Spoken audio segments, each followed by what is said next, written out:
The podcast on Haunted Hill will contain spoilers and swearing.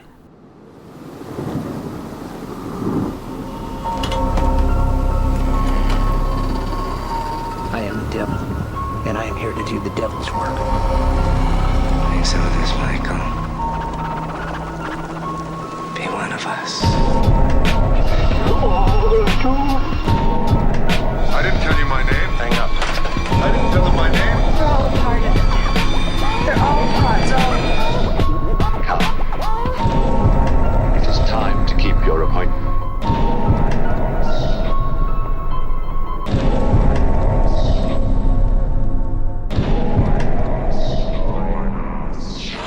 Hello and welcome to the podcast on Haunted Hill, episode 150, 66. Oh no, that sounds like 666, bit of a sexy 666. It's episode 156. My name is Gav. And my name is Dan. You're in a big boat on a very foggy water all around us, and we're in the big boat. Me and Dan have got oars next to you with like Grim Reaper costumes, and we're showing you around to the island of Carnival of Souls. It'd be better if it had been the island of Lost Souls or something. That'd been a lot better. Or island of Dr. Moreau or something. But no, and then the island of Court. These are the two films we're going to show you today. We're just like boat people, aren't we, Dan? Wow, you went there, didn't you, then, with that little thing was visual. I started. It was like going and coasting in the car. I started going downhill, no problem. And all of a sudden, I was like, I don't know about this. Yeah, well, you know, what Gav's saying is we'll go guides. through life and do things we don't know, which is always the right thing to do. How are you? It's good to be brave. I'm very well, thank you very much. Very, very, very well. Excited. It's another patron pick. We'll get into the movies that we're covering in just a moment, but yeah, I'm always excited to have one of our patrons pick the old episode of the show for us. You know what we're going to be talking about. Did that make sense a minute ago? Can you imagine me and you? We've got boats with Grim Reapers. It's all foggy. It's night time. It's a boat. All the audience is in the boat. We're just going along, going, look over here at this island. Let's talk to you about the island. It makes sense, doesn't it? I just didn't clarify very well, audibly. It does. Right, I'm back on it again, guys. I'm back on it. Here we are.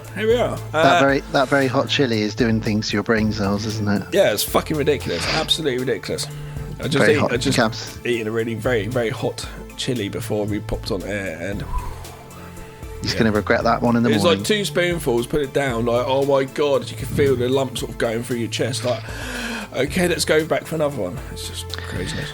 Well, this episode is brought to you by hang on, let me just polish the crown off. Our king patron for the episode, Dante, our newest patron. And I thought I'd bump him up the list because he is new and get him, jump the queue, as it were.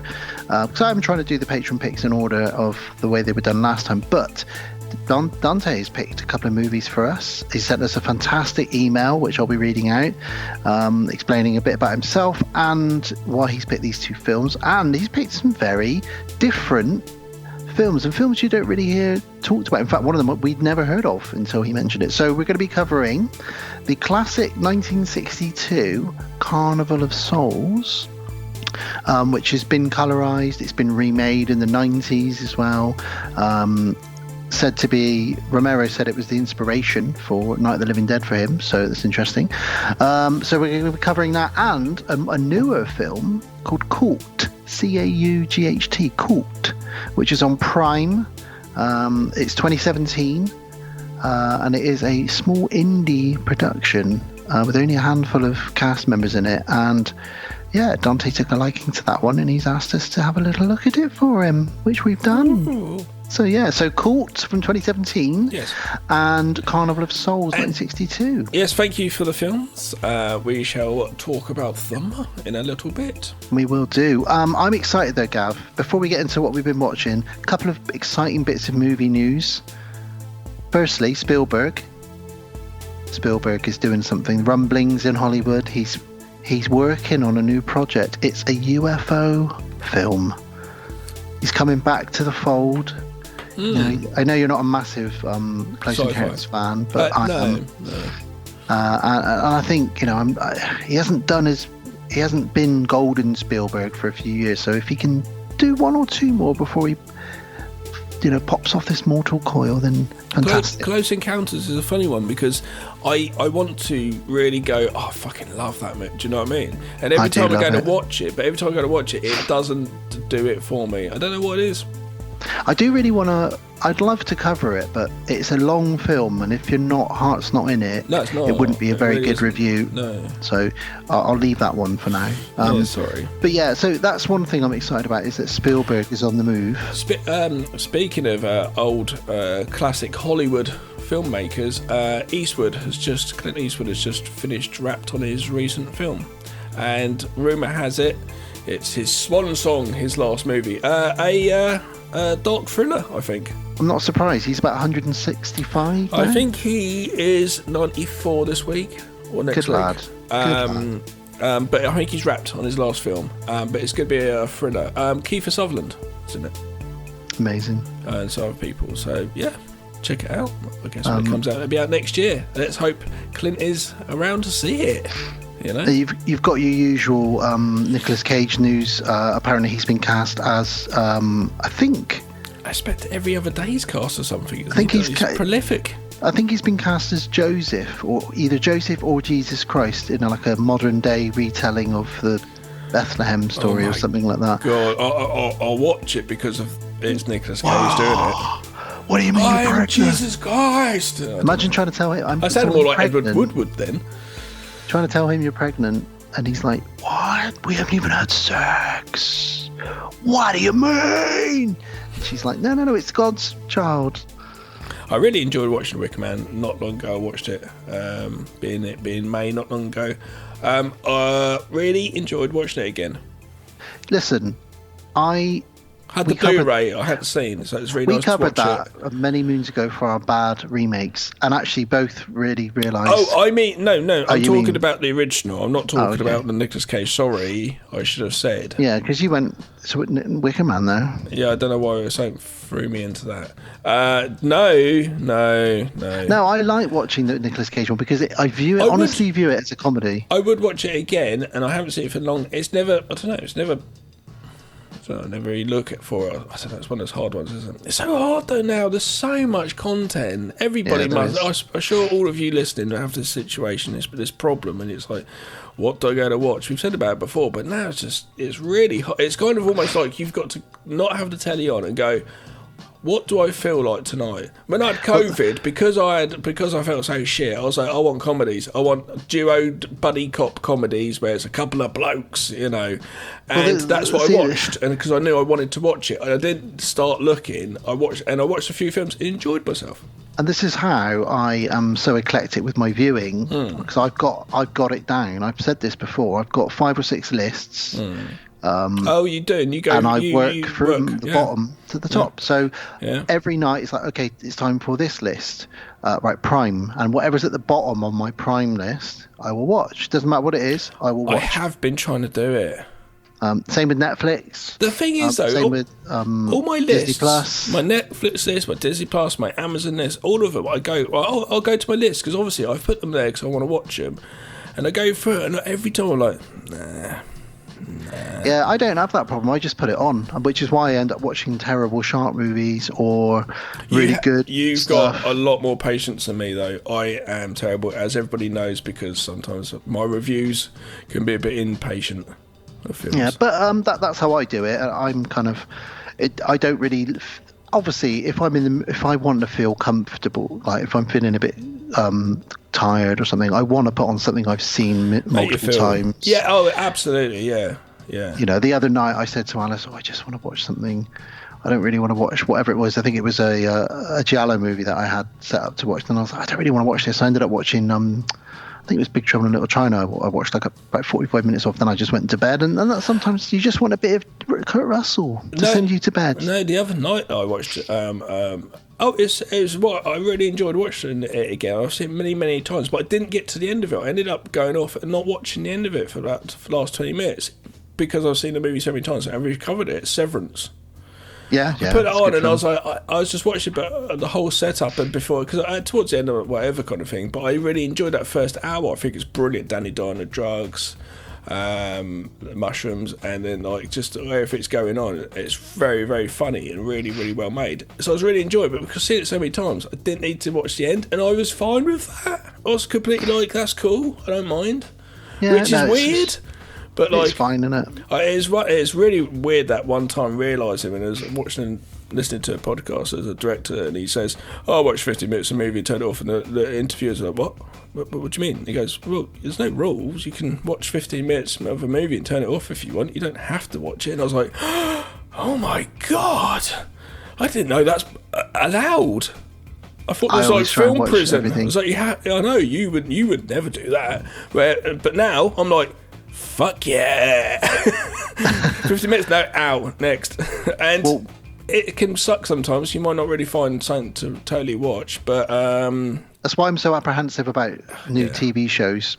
If everyone's telling me to watch it, I won't until I'm ready, and then if I want to, then I will dive in, because I know that if I'm going to start watching it, I will have to watch all of it. So I wait and I wait and I wait. Before we start talking, though, because it sounds like we're starting to move into what we've been watching. Before we do that, one last piece of movie news, which is the piece of movie news everybody in the world has been waiting for. They finally cast him in the new Travis Knight directed movie, Masters of the Universe. They've cast Is everybody been like not sleeping for this news? Just me. So there's been a Masters of the Universe film in production hell for about 15 years. I didn't know this. Yeah, we get close, and then either the main actor drops out, or the director drops out, or the script gets changed. Kind of like what was going on with The Crow until now. Obviously, it has been done. That was going on for a little while, like that. And now it's going to be. I think it's Prime, is it? I can't remember. If they've got the money. Yeah, because they've been doing all the big ones, haven't they? I think it's Prime. Can't see now. But anyway, it's a guy I've never heard of, called Nicholas Galitzine is playing He-Man. And everyone's like, straight away, too skinny. It's like, oh, for God's sake, look at Hugh Jackman, look at all these guys that got cast as superheroes. What happened 6 months into... Just don't read it. What people say. Anyway, I haven't bothered. I'm just excited that someone's finally been cast. The director is someone I'm quite a fan of. He did that Bumblebee movie, the Transformers one, which was really good. So he kind of knows 80s property. So we'll see what happens. The Bumblebee movie was good, was it? Yeah, it was really good, actually. Is it a standalone thing? It is, yeah. It's set in the 80s. Oh, so like Elijah and I could watch it. Oh, dude, it's like... all those 80s movies where a kid and a robot or a kid and an alien team up, because it's about a girl and Bumblebee, and that's it.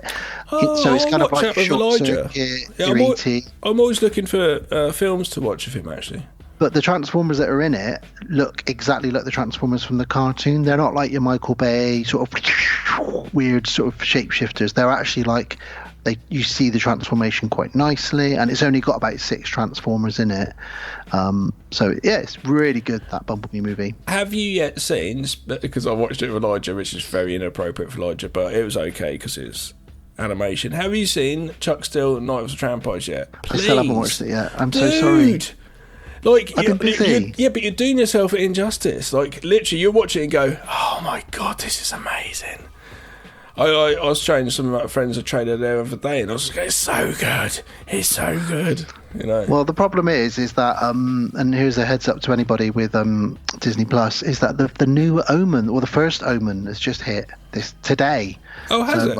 I'll be watching that next, but I will bump that Chuck Steele up my list, I promise, and I will get it. You're watching, you could be like, because the people who watched it the other day with the trailer, they went, "It's like Lethal Weapon." I said, "It's exactly like Lethal Weapon. It's like every 80s amazing movie. It's so good." Okay, I will watch it. Well, look, let's imagine talk about... Lethal Weapon as claymation, but with like basically tramps who have turned into vampires, but they're wanting booze. And I'm in my head, I'm also picturing and Vincent Price is with Mel Gibson fighting them. And I'm also picturing that claymation show that we've talked about once before, that we used to watch in the 90s. What was that one called? You know, where they were the celebrity deathmatch. Oh yeah, kind of. Yeah. Okay, I will watch that, I promise. Well, look, let's talk about what we've been watching. I haven't been watching much. I've been watching TV show stuff, but I've been purchasing stuff. Yes, let's talk about your haul. Well, I went to to a car boot sale. I like the car boot sales. I pick up some stuff, and some dude was just selling a load of DVDs. He wasn't there, and his wife went £1. I went £1 because normally I'd be £1 for DVD at a car boot sale. Just a heads up for anyone not from the UK who doesn't know what a car boot sale is. I believe in America they may be known as a swap meet, but essentially it's not quite a car boot sale like it used to be. Like in the 60s and 70s, it was definitely a car boot sale, but it is basically a load of people pull up into a field, they open the boot of their car, they set up a table, and they have all their stuff for sale. They basically just having a garage sale or whatever you want to call it. And Gav went to one recently and picked up quite a big selection of things. There's ladies like, the DVDs are £1. I was like, £1 because it should be. Normally Blu-rays could be 50p, so DVDs can normally be 20p. You know. Last time I went to one with you was a long time ago, but I went to one with you and I ended up coming home with about 4 Chuck Norris films on VHS, a He-Man figure, and there was something else I bought. I can't remember what it was now. It's like the most random shit, but you can't turn that shit down when you see it. Yeah, you get quite a lot of stuff. I've got loads of bits and bobs. I've got the most recent still sealed Critters movie. I was like, okay, I picked that up randomly. I got an American copy of House of a Thousand Corpses on DVD for £1, and it's open it up and it's got loads of extras. The UK DVD never had any extras. I don't know if you could get a UK Blu-ray of that movie. I don't know why. I guess they just didn't put as much money into it, thinking, I don't know. Is that not on Blu-ray? I thought that would be on Blu-ray. No, it is, but I know it's quite expensive for you. I don't even know if you could get a UK one, and you might have to get a German one or something. I'm not sure. There's American ones, but I don't have American Blu-ray player. So I got that. It's quite good. And I got some other bits, but I've got Zoltan, Hound of Dracula. Fantastic film, which I only saw for the first time last year.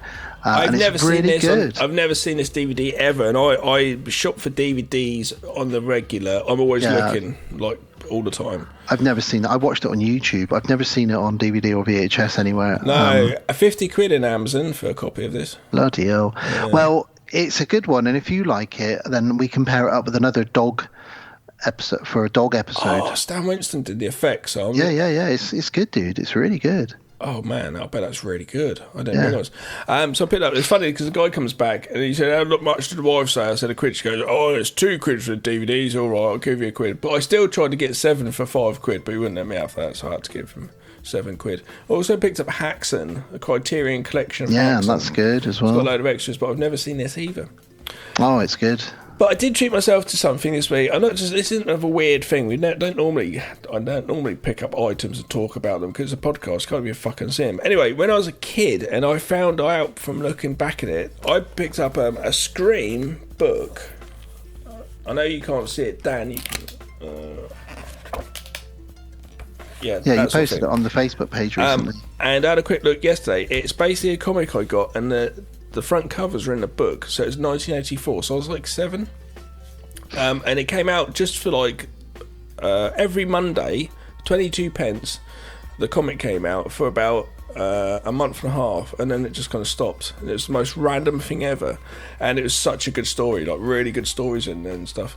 Some of the stories went into Dan Dare or something like that, one of the other comics like that. Yeah. The 13th Floor, I don't know if you know that. Some of our listeners, it's really good. I think that's the one that should be a TV show, and every episode be a different story. But you know, anyway, I treated myself to that. It was kind of expensive, but it's a big old chunky book.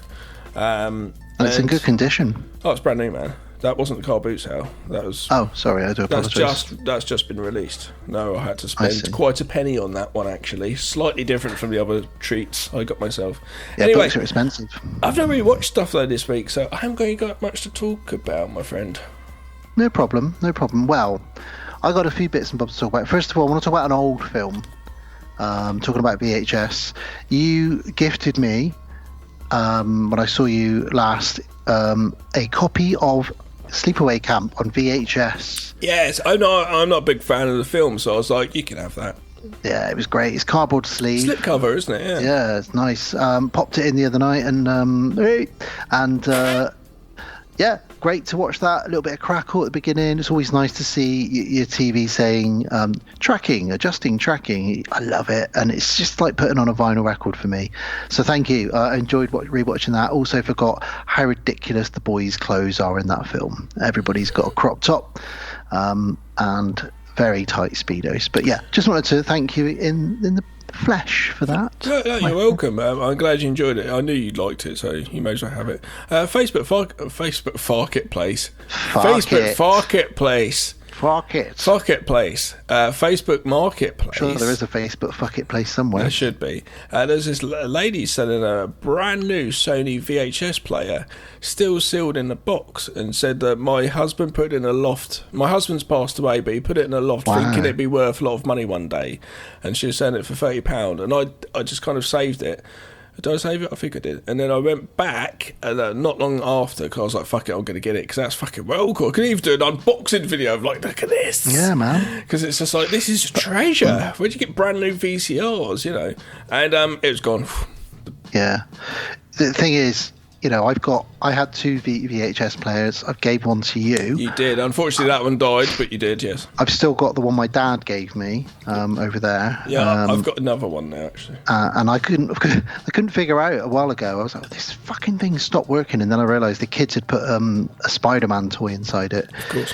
And that was why it stopped working. So I've removed Spider-Man, and now it works again. See, that's so funny. So people aren't going to have this now to have children. They're just going to have their fucking Fire Sticks and their TVs, and that's it. They're not going to have a VCR, man. Or even a DVD player that kids can jam stuff in. I also, with my kids, they ram loads of shit in a VCR player all the time, turning the VCR player upside down, going, "What the fuck is that?" Shaking it and stuff. But people aren't going to have that. That's so funny. But I have watched some newer stuff, stuff that I streamed. So I'll save the best till last, and I'll start with the worst, if I may, get it out of the way. Finally got round to watching a new horror film, which a few people talked about recently. Smile from 2022. Mm-hmm. I've not seen it. Terrible. I don't. There's nothing. I don't know. There's nothing makes me want to watch it. I don't know. A name called Smile. I don't know. Well, it's a good name. It's a film I've seen. Doesn't tell me anything. I've seen 5 or 6 other films exactly like it, and all of those films are better. It's like The Ring, or it's like what was that one about the game where the kids play the game and then they sort of smile a little bit at the camera, and then I can't remember the one that came out recently. I don't know. But it started off okay, and I thought, this might get a 6 out of 10, and then it dropped back down to a 4, and then the ending redeemed it slightly. And the reason I give it a 5 out of 10, smack bang in the middle, is because it is so fucking average. In fact, you know what? Live, I'm dropping it to a 4 as we speak. Because this is live, ladies and gentlemen. Because it's just been done better so many times. The deaths were okay, but it's just so meh. Like, and that budget that's gone into it. I want to see something better for the budget. Do you know what I mean? It's just, yeah. And I know it's new. I wanted to mention it briefly because I was outraged at how just it wasn't even like so bad it's good. It was just so average that it's not worth your time. Yeah. And you haven't seen it, and you know what? I wouldn't bother. Really, you're not missing out on anything. But anyway. Yeah. Anyway, I also I mentioned Jurassic World Dominion in the last episode, so I'm not going to really go on about that. I also then sat down and watched John Wick 4, which I know you're outraged that they've made another one of, because you're like, they should have stopped it too. Do you know, I've been thinking about this, John Wick 4, Sarah came round, we started watching, I went, I know what's going to happen here, and then that happened at the beginning, and I think I'll see it. She went, don't worry, I'll watch it another time, and we can watch something else, and okay, cool. I don't know if I did before watched just that bit, then go to say to myself, I'll stop it, so I'll save this to watch with you. I don't know if I have seen it because I don't remember any of it, and I'm thinking I must remember something, and I don't. I'm thinking I might not have actually even seen it, and I think I've seen it. Now, look, John Wick 4. You said a nunchuck sequence, and I was like, I don't remember. Well, look, John Wick 4. I would remember is that. I'm a film for action and martial arts film nerds. Not everyone's going to like it. I'm going to have to try again. The reason not everyone's going to like it is it's about 2 hours and 45 minutes long, but about an hour and a half of that is one long chase fight, which is absolutely incredible because Keanu Reeves is 59 and he's doing 99% of it himself. All the people that are around him are some of the top people, only nerds like me who are into the martial arts side of stuff. They're going to know some of these people are, but when you see like that stuntman or that stuntman, my boy Scott Adkins is in it, who's, in my opinion, the best working martial arts / actor at this moment. British guy, he's from Birmingham. He's incredible. He's in it in a fat suit as a German guy called Killer, and he fights him in a nightclub. I've not seen the movie. Keanu Reeves picks up at one point. He's fighting Donnie Yen, who's 60. And he plays a blind swordsman in it, and it's incredible. And at one point, he's fighting about 10 guys with... No, you're thinking of Rogue One, because he's in that as a blind swordsman as well. Oh, yeah. At one point, Keanu Reeves picks up a set of nunchucks, and I thought, has Keanu Reeves mastered Yeah, he's mastered nunchucks. He is bashing guys over the head, flipping them around, and using a gun and a sword at the same time. Oh, I've not seen it. And then the end scene... I'm sorry, Sarah. There's a scene in Paris where he has to climb these really famous steep steps, and he fights about 100 guys to get to the top of these steps. And then he gets kicked back down the steps. I've seen that. Has to do it all over again, and you're just like, dude, come on. I've seen that though. It's really good. It's got Bill Skarsgård in it as the main baddie, and a great cast all around him. I reckon I saw it and I just tapped out. But it is a slog. If you're not down for the action, which I am obviously, but if you're not down for it, it is a slog. That might be what's happened. I'll quote myself. Why are movies so long? I'll quote myself because this is a love letter to everything. Yeah, but all movies are so long at the moment. It must be cheaper to make a shorter film. To summarise John Wick, I sent my dad, because he loves it like me, that's where I get it from. I sent him a sentence after I'd finished it. That was the most insane action film I've ever seen, and I stand by that. It was insane action. The cars. Does your dad have Netflix? Yeah, he's got everything. And he was like, yeah, I've seen it 3 times. He's watched John Wick 4 about 3 times already. It's only been out for about a month on streaming, and he loves it. He loves the John Wick films. But yeah, John Wick 4, fucking incredible. Now, just when I didn't think anything could get any better, what would happen if Quentin Tarantino directed a John Wick film? That would probably be good. I'm talking about the spicy dialogue, funny, witty, the cutting backwards and forwards with the time. I don't know. Well, my friend, I don't know if you've seen it. You probably have.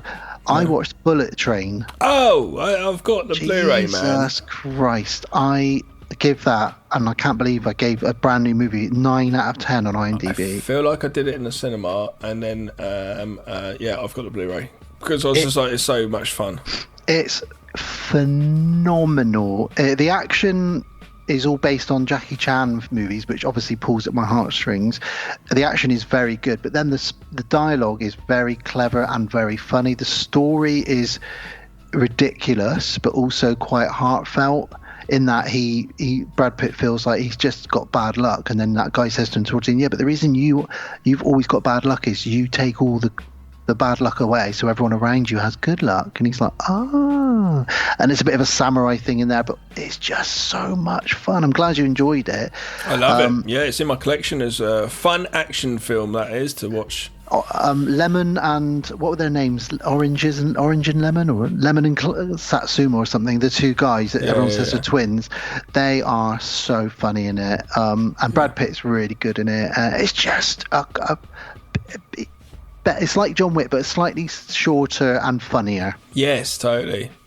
I really, really liked it, and yeah, I'm really glad. After Smile, I'm so glad that I watched John Wick 4 and Bullet Train. But if you want a recommendation to just the general public, go watch Bullet Train. I cannot praise it enough. And I'm saying watch Chuck Still again.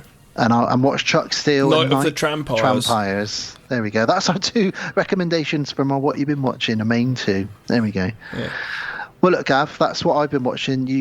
That's what you've been watching. Shall we get Dante's email up and have a little read? Yeah, please. It's wearing the crown. Thank you, Dante, for this. I do appreciate your films.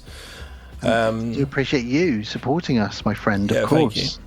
Okay, so what we'll do, as always, is I'll read out the majority of his email now, and I'll leave out the bits about the films, and I'll read those out as we get to those 2 films. So the order we're going to be doing these in, Dante and listeners, but this is your episode, Dante, is we're going to be starting with Cult in 2017, and we're going to finish up, because that's like the sort of the starter, and then we'll finish up with the main course of Carnival of Souls. So we'll be doing them in that order, but let me get his email and let me read this out. And this is a great email, by the way. So he says, "Dear Dan and Gav," good start, Gav. That's a good start. Good start. "I'm so thrilled to be able to share." It'd be bad if it started with "fuck you, Dan and Gav." That would have been not a good start to the letter. I cancelled my Patreon support of you guys immediately.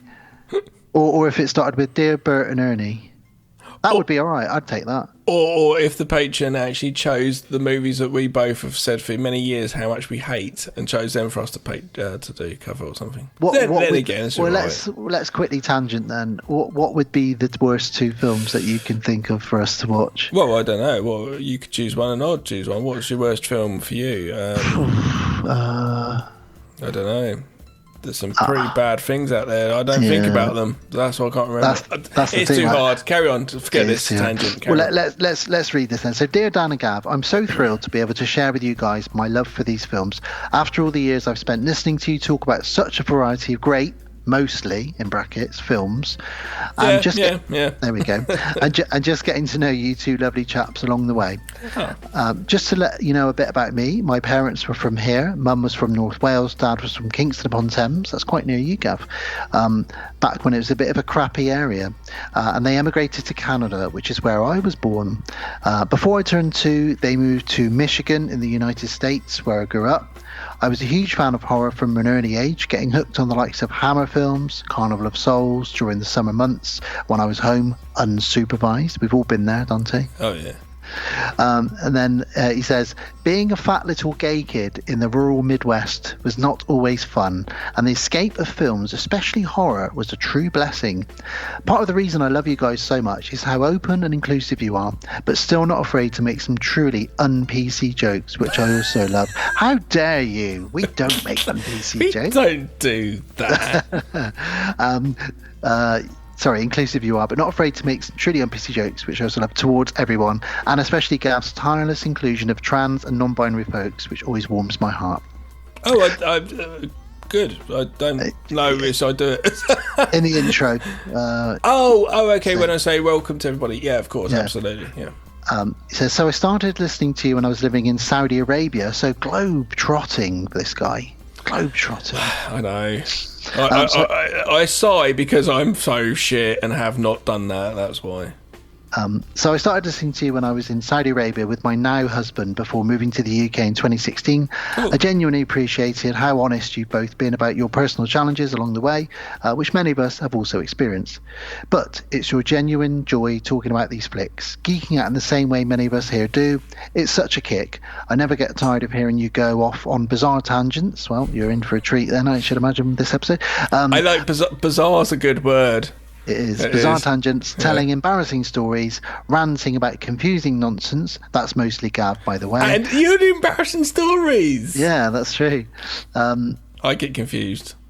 That's mostly Gav. It's such a pleasure, and I'm so grateful to have the podcast on Haunted Hill in my life. Oh, that's really lovely. I always like that, because you hear other things that do that. I'm at a festival with my film, and someone comes up to me and says, "Oh, your movie helped me." So it's really nice that our voices do the same for you guys. So thank you. Yeah. I'll skip to your last sort of end of the email, and I'll save the bits about the movies and for when we get to them. So he finishes his email with, "Okay, that's more than enough from me. I'm really looking forward to hearing your take on these choices.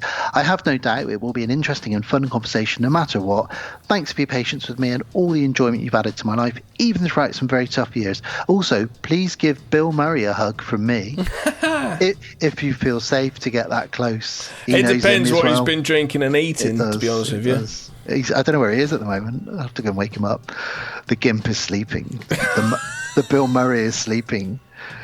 He finishes with much love and respect, Dante. So that is awesome. Big kiss, big hug. That is awesome, my friend. Yeah, cheers for wear that crown for this episode. I'm not sure I've done that greeting recently on our episodes at the beginning. Welcome, ladies and gentlemen, boys, girls, non-gendered and everything else. I don't think I have for a while, actually, because I've kind of gone into some random nonsense. You do normally start off. But I think we are as inclusive as we can be. It doesn't matter who you are, what you look like, what you're into, who you love, where you're from, really. At the end of the day, we're brought together. We all come together because of our love of... And you can stick your dick in anything you want. You really can. Or your vagina, or whatever you've got. Or you can... I don't know if you can stick your vagina into things. You might be able to if there's a bigger hole. And guys, can kind of... let us know. Don't send pictures, for God's sake, on the Facebook page. I'll receive a notification from Mark Zuckerberg. We're shutting down your Facebook page. Right. But yes, Dante, amazing email there, my friend. Thank you so much. And yeah, I'm more than happy. Was very happy to wait for you to come to. I was the one that basically said to you, "Really sorry about this. Would you mind if you just sort of skip the queue and come up with the next one?" And he jumped on the challenge. I know he's had a few things going on recently. So yeah, amazing.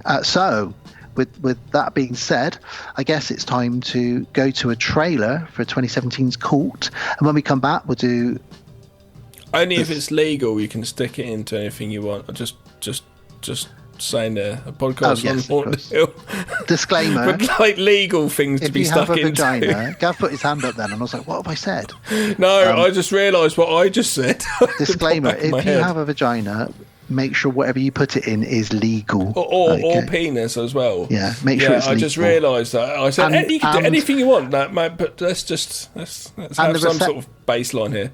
And also the receptacle of your genitals is also, if it's not an inanimate object, make sure it also has consented as well. Do you know what I love? Weird. Do you know what I love, though? The fact that you could have then just left me in a real bad hole, going trying to get out of it, and you jumped in the hole with me and went, "Come on, I'll give you a foot up." But thanks, man. That's because I love you. I know, because I was like, "Oh my God, where am I going?" I could see you were slipping into that vaginal hole, so I thought, let's get him out of here. Into Aretha Franklin. Well, that's got to be a drag queen's name somewhere out Aretha there. Franklin, that's mine, actually. Some drag queen, please, for the love of God, if anybody knows of that, because some of the drag queens have got incredible names, and I think Aretha Franklin is just the best thing I've ever heard. I don't know, it's the way my brain works, so I've been calling her Aretha Franklin for years. Oh, I've got a pain in me, Even Aretha though Franklin. I do have respect for her. RESPCT. Yay. I know what it means to me. Find out what it means to me. Yes, indeed. Well, look, DJ, take it away with the trailer for Cult 2017, and we'll be back. I am a DJ. This is not a mixtape. Here's the trailer. Come here. Off to school now. Bye. Bye, Mum. Bye-bye. We've had an idea for another story. There's something going on up on the moors near us. The army's up to something. It looks like they're setting up a new base. I doubt it's got anything to do with the missing woman. Uh-oh, here they come. Can I help you? We've come from Country Moor. We have questions for you. Please, sit down. Those people in there are seriously weird. You are Mr. and Mrs. Costello. Yes, of course. Did you copulate on the moors? Is this some kind of sick joke? That's it. Get out of it. She has killed already. She will kill again. Now I will finish my question. If we answer your questions, will you please leave our house? We never said we would leave.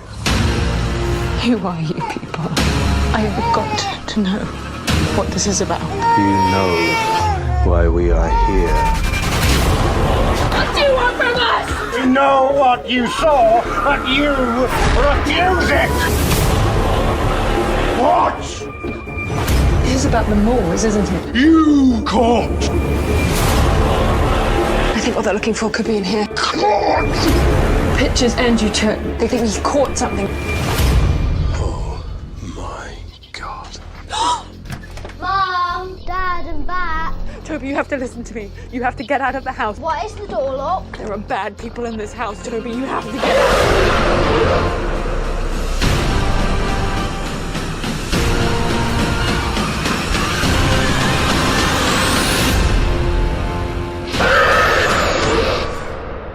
Okay, so that was the trailer for Cult 2017. One of the picks from our patron Dante. I'm not going to read the synopsis because he actually has the synopsis within his little bit in his email. So I'll just read out what he says about it. He says, regarding Cult, which is available for rent on Prime with ads, it's free. He says, this is a weird little indie flick, mostly unknown and according to the reviews, somewhat polarizing in how people react to it. The Amazon description is pretty vague. And then he gives the synopsis, which is, a journalist couple invite two strangers into their idyllic village home after noticing strange military activity nearby. But what begins as an informal interview soon descends into a nightmarish fight for survival. He then continues, which doesn't begin to capture, see what he did there, Gav? Mm-hmm. Doesn't begin to capture the bizarre and creepiness of the film. What really got me excited about it was the full-on sense of high strangeness. Oh, little shout out to your other show there. In the literal J. Allen Hynek definition of the word, when investigating incidents around UFOs and the Men in Black, he found that certain events had such bizarre, inexplicable, even absurd details falling well outside of the aliens from another planet explanation that he came to see these moments as signs that the events had really happened. People really experienced something outside of their understanding. So this couple, who are journalists, photograph something. We, the audience, never get to see what it is, but we see their reaction when they look at the photo and realise what has brought the scary people to their home near a military base, and this attracts the attention of a pair of investigators who look normal but don't speak or behave like people. As the film progresses, the scary people get scarier and the leads become more and more afraid, for good reason. It's not a happy film, it doesn't have a happy ending, but what really grabbed me about it was how different the story is from anything I've seen recently, and how it hints at a universe that is very big and scary. It's a little bit Lovecraftian in my opinion in that sense, and the rural setting just adds to the creeping sense of dread, the hopelessness, a twisted connection between folk horror and sci-fi horror. And then he finishes with, I've thought about it every week or so since I've seen it, which is unusual for me. So I'll be really keen to hear how it lands with you. I do fear that Gav will hate it, but I am hoping for the best and preparing for the worst. So that is, I think, yes, that's everything that Dante has to say on Cult from 2017. Okay. So it is on Prime, like he says. It's a short movie. It's an hour and 26. It's directed by Jamie Patterson, who is a bit of an independent film director. Nobody really of note in it, although one of the girls in it is from my city of Bristol. And she would have been seen in a program called Skins, which was like a teen sort of program that was on a lot in the late 90s, early 2000s. And yeah, there's not really much more to say about there's no details about the production or anything like that. Obviously a small budget because we've only got probably half a dozen. Yeah, a single location. They found a really nice cottage. You've got the married couple, Andrew and Julie, and then you've got the Mr. and Mrs. Blair, the investigators who turn up. You have a postman who shows up briefly, and you have a little boy, Toby. And that's it for the cast. So easy to wrangle, keep the budget down. Yeah. And I do feel that this director got some really good performances out of everybody. It never at any time felt too sort of acting, when sometimes when you're watching somebody, they're acting. They're really acting. No, I'd say it definitely, the performance is okay. Dante, yeah, you're right. I don't hate it. I just don't like it. I do apologise. I'll say it up front. I see redeeming things about it. It's okay and stuff. But you're right. I think the acting-wise, I think it's fine performances. There's nothing too forced. Yeah. So, yeah. I think it's a really interesting story. And I do like that you have to use your imagination a bit, because they don't blow their budget on trying to show you a special effect that they couldn't really afford or pull off. No. The ending is very sort of like, what do you think happened, which we'll come to when we walk through the film. And I do like, I like this, and I would watch this over Smile again. Okay. It didn't blow my doors off, but it kept me in the story. You know what I mean? I really wanted to see what it was, what this thing was that they were after, what was going on, who were these people. It's hinted at all the way through, and we'll come to that, and we are going to spoil this, you know, so if you do want to check this out, stop now and then come back.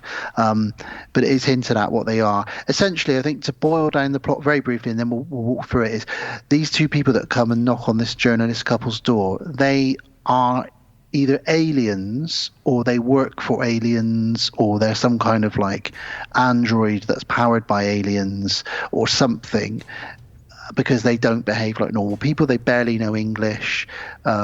They speak like children, but yet they're very strong, and they're quite happy to just kill a baby if they want to, or I will take your head off is one of the things he says. They're very spooky, the two guys that play them, especially the guy. I felt like he was really good. He was channeling Agent Smith from The Matrix, in my opinion, with how he spoke. Mr. Anderson. Yeah. The trouble I have with this film, it feels like there's a synopsis, or an idea, like, oh, some weird people just turn up, blah, blah, blah.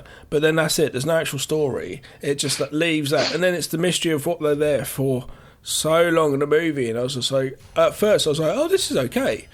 And I was fine with it, because I thought we were going to see shots of them going up onto the moors and looking at an army base and going into all that. Obviously this is not that, because they've kept the budget down low. So at first I was kind of into it, but then then after I was like, oh, half an hour, I still don't know what they're doing there. 40 minutes, don't know what they're doing there. 50 minutes, don't know what they're doing there. And I don't mind intrigue and mystery, but I started to feel almost claustrophobic in the fact that I needed more like the Autopsy of Jane Doe, absolute brilliant. Wait, there's another thing, then another thing. They're like steps leading you up and up, and all of a sudden they open up the skin. You're like, oh my god, this just had this like idea. Who are these people? Oh shit! And then that's it. You needed just that. You were being teased too much. You needed just a little bit more hooks. If I was a fish, I'd need a bit more bait on the hook. See, I quite like that you're saying you felt claustrophobic, because I feel like at least the film evoked that sense for you, you know, that you felt a bit like, oh, it was only because I wanted to know why they were there. That's why I felt that, not their location and the situation. Well, I think the best thing to do is to get into this and just walk through the story. So we start with Mr. and Mrs. Blair, who we find out their names later, whether or not that is their real names. They're a couple dressed in white suit. She's got on a white sort of smart dress and blazer, and they're walking along through the countryside. And we don't really see much more of them until a little bit later. They look like as they open the door to them, they think they're like religious types. Yeah, they think they're Jehovah's Witnesses. Look kind of the way there is very non-emotional at all, non-emotive. Very straight walking. You expect them to say, we'd like to tell you about the Word of God. Yes. No, please don't. Please. I've got the perfect antidote for that now, because I have children. So if me or Alice answers the door and we can hear that it's like someone trying to sell us something or get us to sign up for something, or it's I've got to go because the kid needs me. Yeah, or Alice will send one of the kids out, go and see Daddy. The other day, Jack ran out in just his nappy and said, Daddy, who is it? And I said, oh, I'm really sorry, I've got to go. And I just said to the guy, shut the door on them. Yeah. That's like, thanks, Alice. Very good. Send him out naked, covered in shit next time. Oh, look, this has just happened. I'm really sorry. You've won the lottery, though. What? I'm thinking we could take this into different... Like, I could do this and say, like, Sarah, when they're out the door, I'll just come out with a chain, calling out, like, in the mouth of madness. with the woman with the man chained up behind. I'll just come out in chains and just like a thong. They'll soon be out there. Oh, hang on, I've got to go. I'm busy. Or like the Gimp. Or like just coming out like Melty Man I'm sorry, in Robocop. I can't talk now. The Gimp is waking up. I've got to go. Yeah, I just come out just covered in lube, shining.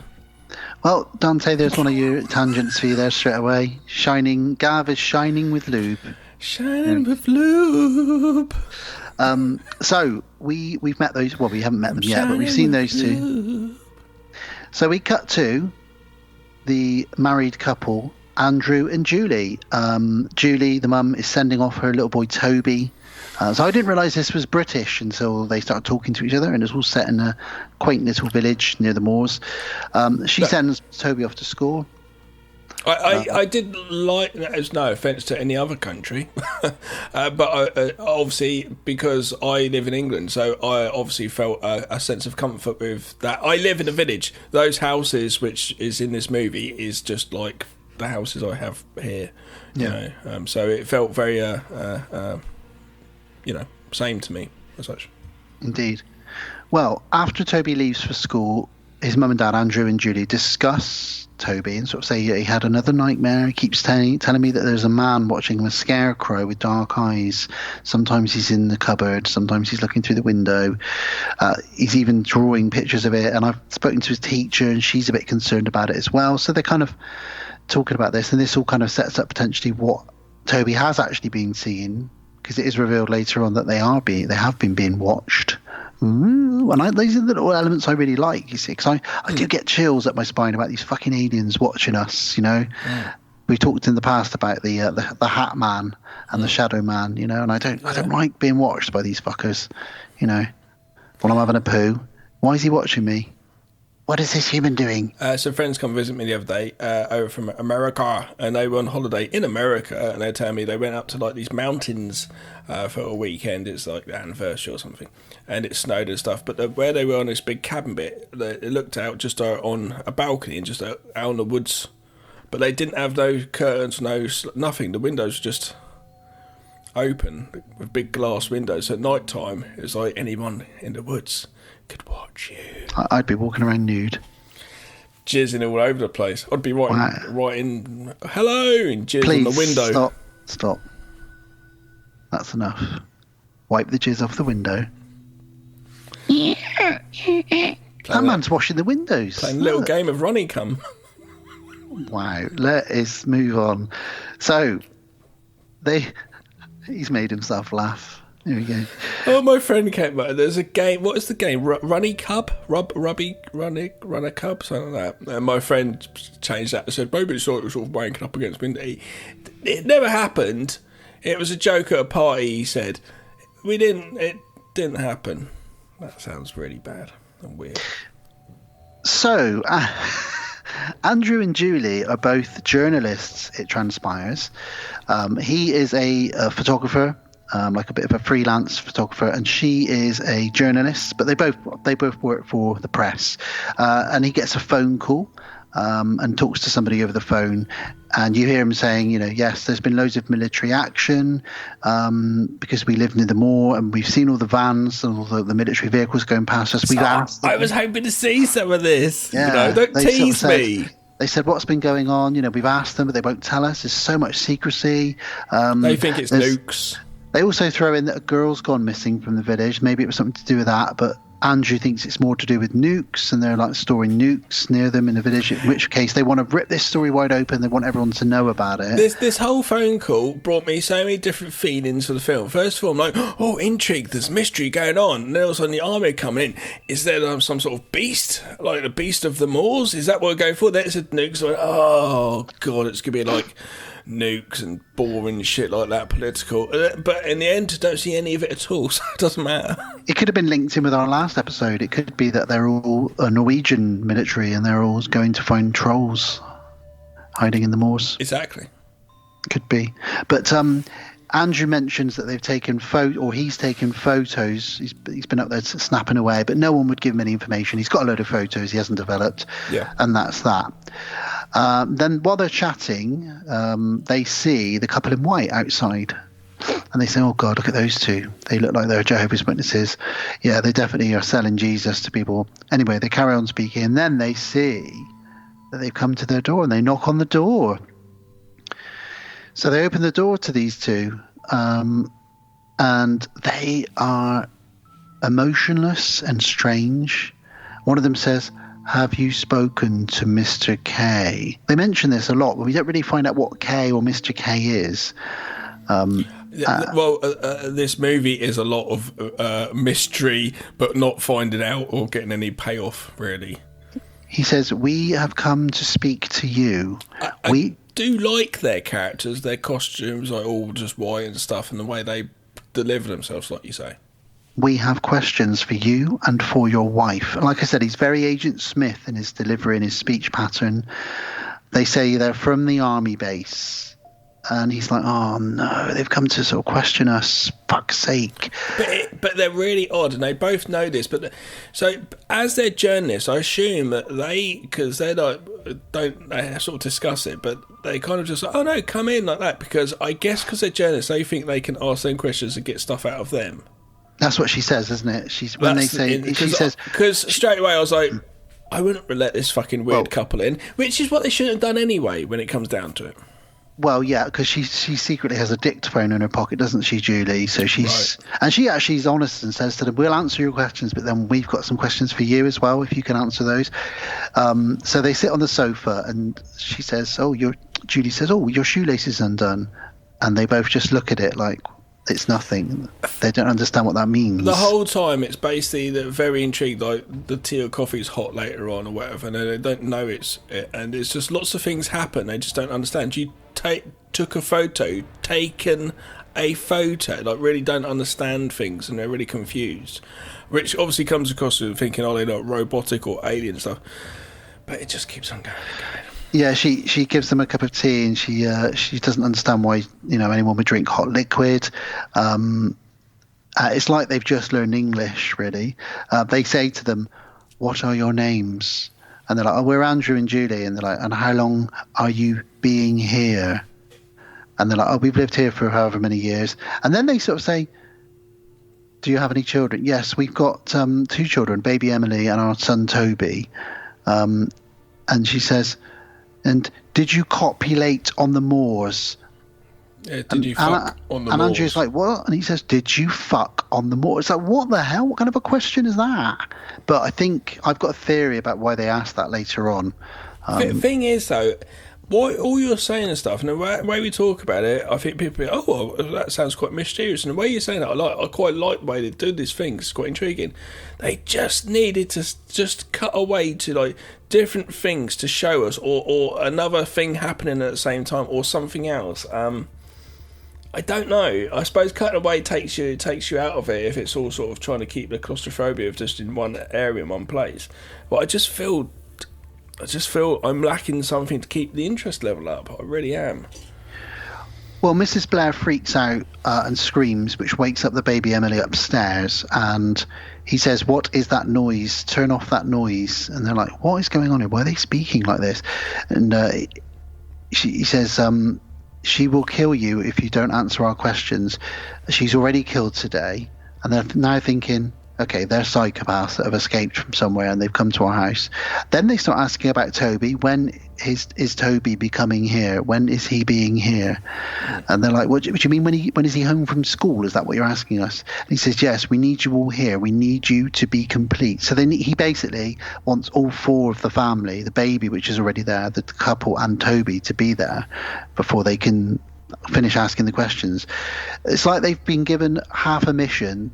If they are aliens or whatever it is, they don't really know the full mission. They just know they have to get there and ask these questions, but they've been told to make sure all 4 of them are in the house. It's all very confusing and mysterious. It feels like this film. I feel like I've got half a film here. I kind of know the mission of the film, but sorry. He says, who are you people? And they say, we are people. We are persons. And it's all very sort of, if this was shorter, this would have made a really amazing and very talked about episode of something like The Twilight Zone. Do you know what I mean? It's got that kind of. So Mrs. Blair, the strange lady, and Julie, the mum, go upstairs because, they want the baby to be quiet. And Julie says, my son saw you last night, didn't she, in his nightmare? And he says, yes, we are watching. We have been watching you. So it was the scarecrow that her son has said he's been seeing is actually these guys looking in through the window or wherever it is, which is a bit spooky and a bit creepy. So while those two upstairs, the lady alien, or Mrs. B, if she is an alien, I'm assuming she is, she grabs Andrew by the neck and just sort of holds him by his throat, choke him. It's very polite and British, because while she's choking him and drooling all over his face, he's like, I probably shouldn't have been so rude to you just now.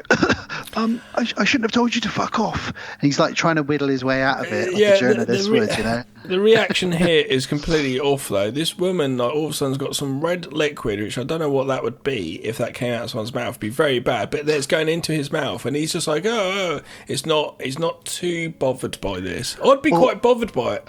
They think that they're psychos, unhinged, like escaped mental patients, but I think what's happening is the bodies that they're wearing, or the skin suits that they're wearing, are starting to break down because they've been out too long, which is why they start to deteriorate, especially Mrs. Blair, as she uses her strength to kill the postman later.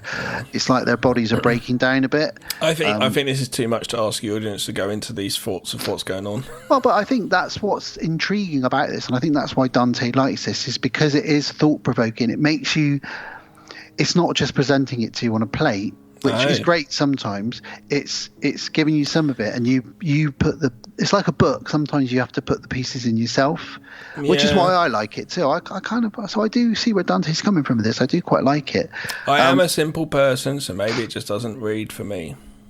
I'm a simple man with simple needs. Person. I just want to jizz on the windows. There's never been any jizz on windows. It was just a thing, and then it was a joke saying I'd say hello to the stranger in the woods with jizz.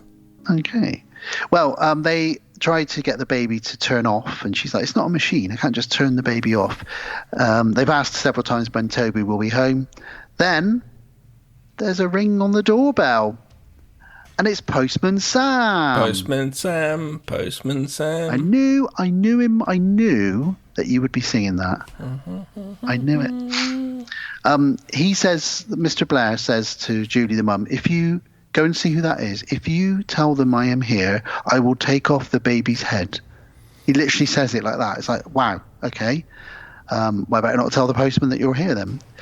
So Postman Sam, jolly old soul that he is. Hello, how you doing, Julie? Did I wake the baby? Sorry about that. Look, I've got this parcel for you here. Hang on, did I wake the baby? Right, you're in the village, and he's like, I couldn't put this through the letterbox. I had to give it to you. Like, did I wake the baby? Sorry. The dude rings the doorbell continuously. If that was the baby sleeping, and he knows that that's the couple because he's there all the time as a village and everybody knows everybody, because like I live in that village. That's just like, you'd be like, I'll just leave this here for them and I'll go because no one's going to nick it. Did I wake the baby? Yeah, you woke it 10 minutes ago when you first started ringing the bell. But this section to me is probably one of the best sections in the film because all the things that happen over the next 10 minutes are fantastic. So it's very good use of tension here while he's talking, because he's just trying to get rid of him and he's chatting away, going, oh, here's your part. Oh, I forgot you got a sign for it. Sorry, love. Oh, blah, blah, blah, chat. And she's just like, Sam, just go.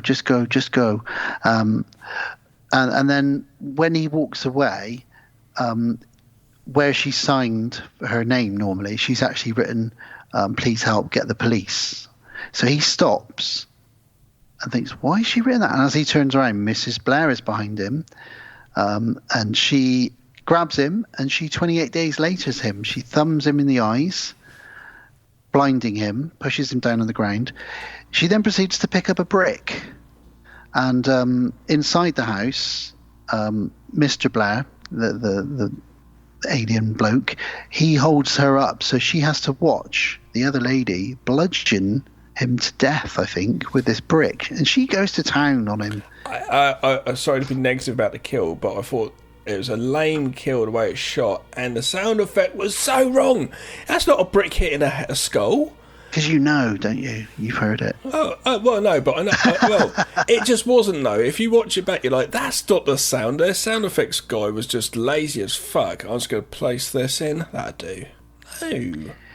Even so, it's a fun little scene where the postman, who's, this jolly chap we've just met. It gave it a bit more interest. Yeah. I liked it. And Julie's watched the whole thing from the window. So Julie and Andrew are alone in the kitchen. And she says, look, I've just seen them kill Sam, the postman. Andrew's a bit beaten up at this point.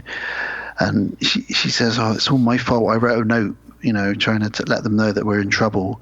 The baby's asleep upstairs. Don't worry about that. But what is going on here? Do you think they're like the Manson family? I don't understand what they want from us. And Julie's a bit more switched on. She's like, but listen, Andrew, the way they talk isn't normal. There's something non-human about them. The way they communicate, it's like they've just learned to speak English. Is this when there's a point when they're in the kitchen and the man's turned away from them and there's a big kitchen knife next to them?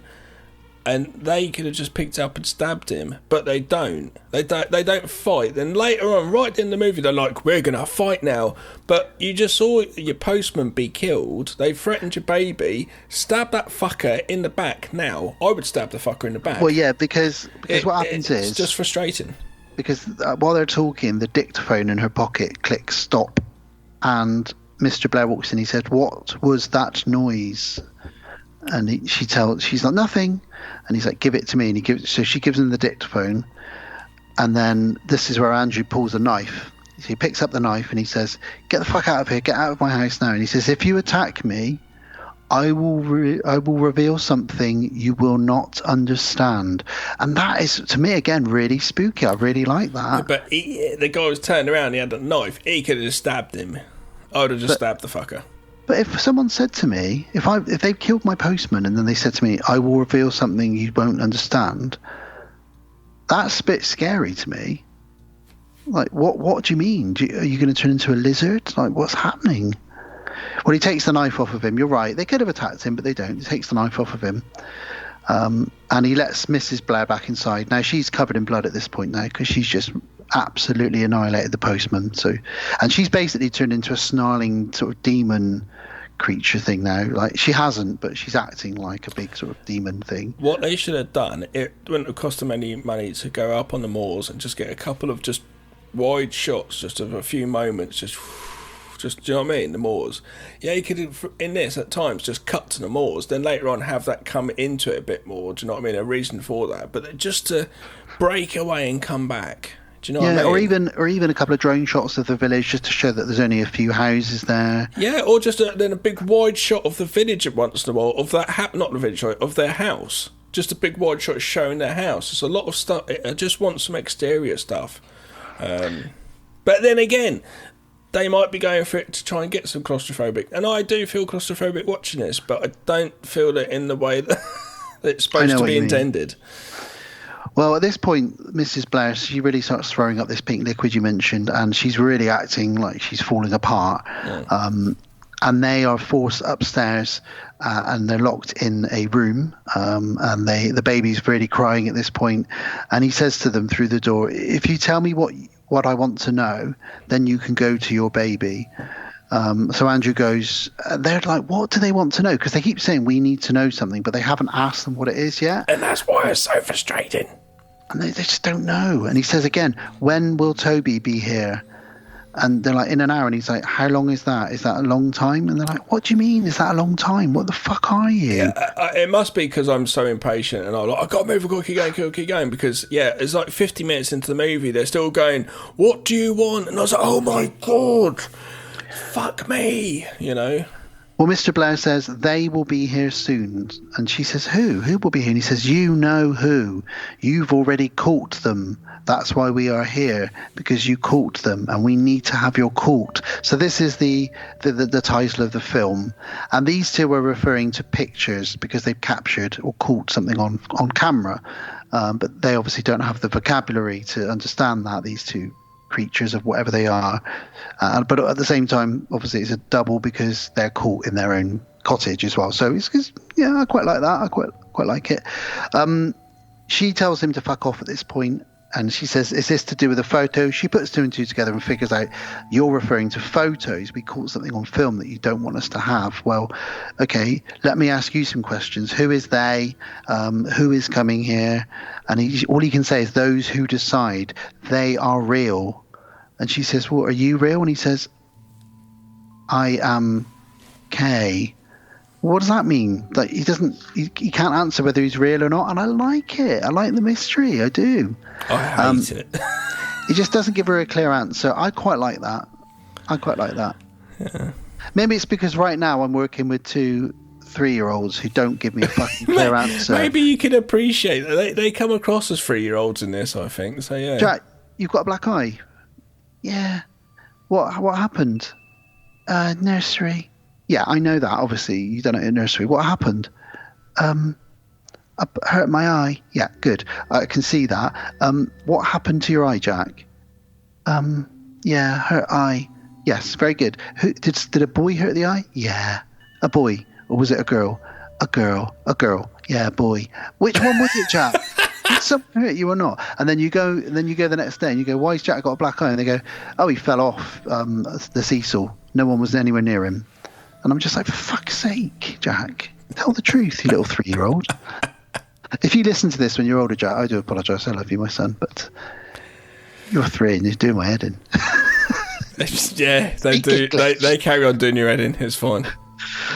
So they get locked in the dark room with their baby. And Julia tells Andrew, look, this is about photos. I think it's the photos you took on the walls. He's like, well, I've not even developed those yet. So maybe if we find the negatives, I can try and develop these photos. It's going to take an hour or so to develop them.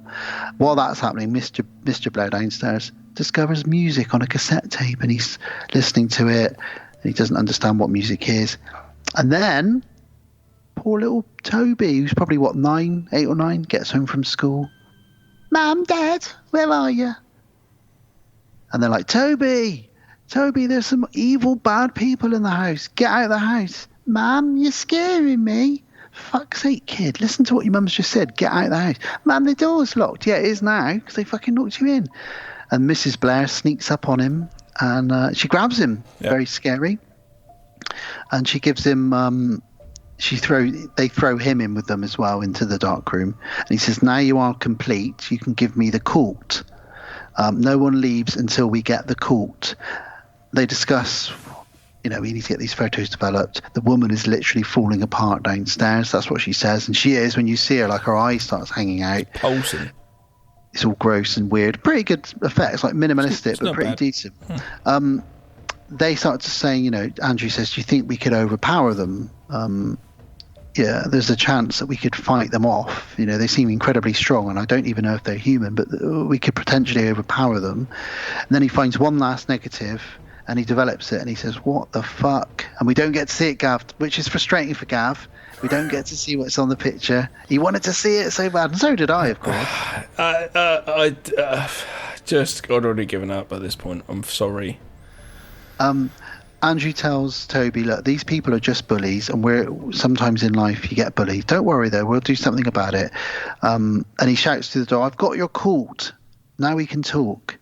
And he shows him the photos, and he says, what's this? And he says, oh, it's a dictaphone. It's for recording things. What's this? This is again like my children. This is a tape. This is a tape player. It plays music. What's this? This is my son's homework. This is a picture he's drawn, probably of you. All right. Anything else you want to fucking know? Get the fuck out of my house. Kind of loses it a bit, as you would with these people that are threatening your family. Really great shot here while they're talking in the living room, just the 2 fellas, because you get this sun beam sort of coming through the curtain, and it really illuminates Mr. Blair in his white suit, like he's almost like something from Close Encounters or something, and then you've got Andrew in the dark side of the room. Really lovely use of lighting, I thought. Yeah. They a happy hour they've got, and it's shot, all very polished. It's an absolute lie. Sorry, they've put a massive light through the window. Not happy hour. No, they've put a light through the window. Magic hour. Magic hour. Happy hour. Happy hour is where the beers are really cheap for the last part of the day. Magic hour in Hollywood. And it wasn't even magic hour. I was talking nonsense. It's a big light through the window. But yes. So he's asking what everything is, and he says, like, can you let my family go now? But the Mr. Blair says no, because you are with the soldiers. And they're like, we're not with the soldiers. That there's photos of you. He's like, yeah, but I'm not with them. So I'm assuming they took photos of the soldiers and the military equipment, and they happened to capture pictures of maybe an alien or a craft that the soldiers know of or are working with, and that's why they've been sent down here to get the evidence and remove it and potentially kill this entire family. But we don't know. It never tells us. Yeah, they don't tell us, so we don't know. No, we have no idea why any of this happens in this whole film. So they throw him back in the dark room with his family, and he says, right, okay, little baby Toby, you look after the tiny baby Emily. Me and your mum are going to go and slice and dice with some broken glass. So they break a picture. They get a piece of broken glass each. And the woman starts screaming, making weird noises, and she's like, I think they're calling the others. I don't know how Julie knows that. Maybe they're calling for the others to come. So they jump outside, and they stab one of them with the glass, and they say, run, Toby, run, take the baby. Julie stabs Mrs. Blair, but Mr. Blair breaks Andrew's neck. Snap, he's dead. Yep. And then Mrs. Blair bludgeons Julie to death. And we hear, they'd mentioned earlier, all those bloody foxes at night, they're always screaming, and we hear noises of screaming, potentially foxes, maybe aliens, we don't know. It's quite a nice little sound design. And we see the final shot of the film, which is Toby walking off as the sun's setting, with the baby in his arms. Finally got a shot outside. We got a shot outside. We did have the postman get killed earlier, and obviously them are starting, but finally we're outside. But as Toby is walking off with his baby sister, something catches up with him, and that's the end, and we don't see it. So it is frustrating, and I get where you're coming from, Gav, because they allude to so much, but we don't get told it. But I think, for me, that's what I like about this. That's the appeal of this. And I totally understand people being like yourself and Dante yourself. That mystery, that thing, because I love mystery and that. But yeah, for me, not enough. But I can understand for some people, enough for them to enjoy. Myself, not enough happens. It's just a little snapshot of a story. I know it's low budget, but there's a lot of things where we work with low budget. There's a lot of things you can do to be more, keep the entertainment, even just different camera stuff. But it's fine. It's fine. But I wouldn't watch it again myself. No offense. Yeah, I like it, and I think to break it down, I think very quickly, my theory is the reason they were asking about whether they copulate on the moors. I think that Toby is potentially got some alien DNA in him or something like that, because if they did conceive him on the moors, because they've lived in that village for about 15 years, there's a chance potentially that he's got part alien or something like that. Do you know what I mean? And that's why these two have been sent here, and that's why they were so interested in Toby being there. Yeah. And that's why at the end Toby is captured. So I that could be one of the theories. But ultimately, I think these two took a picture of something they shouldn't have, and these are like the Men in Black. This couple, but they're more like alien than they are government, or maybe a bit of both. And they've been sent there to get this evidence. But their programming is either isn't right, or their human disguise starts melting down after too long. And either way, it doesn't end, as Dante said, it doesn't end very well. As far as we know, Toby got killed as well, but certainly the couple get killed off at the end. I enjoyed it, and I thank you, Dante, for pointing it out. I would never have watched this, never heard of it. It's not the best film in the whole wide world, but I watch a lot of bad shark movies, so I would watch this over a lot of those, and I would watch this over Smile. I actually give this a thumbs up, just if you've got an hour and 20 minutes, because it's a short film, it's free. If you've got an hour and 20 minutes and you want to just see a little mystery just bubbling over that doesn't, unfortunately, give you the happy ending which Gav's wanting, this will give you a nice shoulder rub and a back rub, but it won't finish you off. It will just get you to the point where you're, and then it's like, right, that's time's up, time to go. You're like, wait. That's my best way I can describe it. I'm sorry. Yeah, but I understand what you're saying, but I don't know. Gav wanted the big, messy finish, and he didn't get it. No, but yeah, a thumbs up from me. I think probably not from you, Gav. Is that right? No, sorry. Okay, but like I said, that's Caught from 2017. Definitely, in my opinion, worth a watch. It's free to watch. hour and 20 minutes. I don't want patrons. I do apologise, and it's going to happen. Dante, I do apologise, and I don't want anyone to feel pressured when they choose a film because I might not like it. It doesn't matter if it, like Dante himself thought I might dislike it or I might like it, but he was prepared for me to not like it. Yes, don't let that put you off in your picks and worry about it. Don't worry. Even if it is, I still like to discuss it because I'm also a filmmaker, so it's good for me to watch all types of films and discuss them. And I'm also really negative, and I do apologise, I can't help it. I'm actually a quite positive person in real life, but just sometimes with films I can be quite negative. Polished, though. I'm good. Polished, am I? Yeah, you polished a turd. Oh, yes, well. Did you? Are you not saying that, though, are you? For this film? What do you mean? You're saying polished a turd, not particularly Oh, for no, this film. I You're was just saying it's a polished little indie film. It looks good. It's well produced, well directed. Yeah, it's fine. It's fine. The Funny script enough, is pretty good as well. Funny enough, I was trying to look up the specs because I was wondering what camera it's shot on and stuff, but it doesn't say. So no, it's decent, but it's fine. You know. But Bill Murray's walked in. What is that? Is that a big trout? What are you holding? Is that an eel? He's saying it's What an is electric that? eel. What? And it will give Why? He wants us to touch his electric eel. I I'm don't not know. touching that. Jesus Christ. Dante's warned us about dirty you. and stingy. Oh, Dante says hi. He wants us to give you... Do you want to give him a hug? Yeah. I don't want to give him... I'm not touching him. That smelly thing. Hang on, I'll give him a hug. Oh. What happened? I don't know. I've got something made on that me. noise? I got something on me. Oh, he slimed you. What is this? He has slimed me. I don't know if it is slime. Quick, Bill, take us into World of the Strange. What is... Gav, pass me that tissue. What is this? Bill? Hi, welcome back to World of the Strange.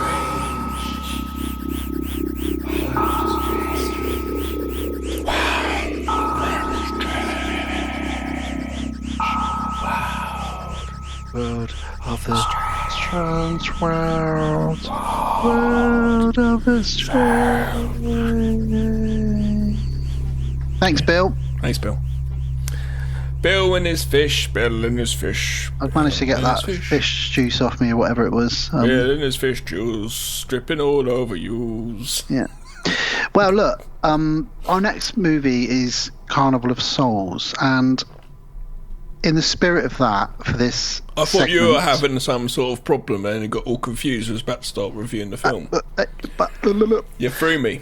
No, in spirit of that, I have a little list, as you know, I like a little list, of some of the most horrific and gory and fatal fairground accidents that have happened in history. What a gruesome little thing for Danny Boyd to discover. Yes. These contain descriptions of quite bad accidents and some deaths of children. So just a little trigger there for anybody who might want to skip on. It's not too detailed, but it's enough. So if you want to strap in your special roller coaster seat, Gav, and put my special helmet on. Yeah, and we'll go on this little ride now. All right. So the first, for each one of these as well, I'm going to give you the name of the ride and where it is as well. So the first one is the King's Crown Ride in Omaha, Nebraska, in the US of A. Okay. Okay, so this is a non-fatal accident, but there's a lady who's only 11 years old when she became the victim of one of the history's most horrific ride accidents. She was riding on the King's Crown attraction in Omaha, as I mentioned, in 2016 when her hair became entangled in the ride. Obviously, the ride didn't stop, Gav. Oh, scalped her. It ripped her hair and scalp from her skull. Fucking hell. She screamed for the rest of the ride. They had to wait. No one. They thought she was screaming because. I know. Oh, she's well enjoying, isn't she? Boy, Bob, I'm glad we installed this one. They're doing. Look at that one. She's well screaming, isn't she? She screamed for over 5 minutes. That's a long time when you've got no hair or skin on the top of your skull, Gav. Imagine the thoughts going through your head. Like, is this actually happening? Oh, yes, it is. 'Cause you touch your head and you go, oh, yeah, it is. It took another just a normal person in the crowd, not somebody who worked there, to actually stop the ride themselves. They pulled the lever and said, "This is something bad," and he reached over and he pulled the lever. She lost her scalp, she lost all of her hair. Imagine sitting next to them. She suffered irreparable damage to her eyes. She's had dozens and dozens of surgery and is still alive. She was only 11 when this happened to her, and she's still alive. She's managed to recover from most of the injuries she sustained, but I guarantee, Gav, this girl will never go on a roller coaster again. Oh my God. That's like a Final Destination right there, isn't it? What year was that? I think it was 20... Hang on a minute, let me just find it.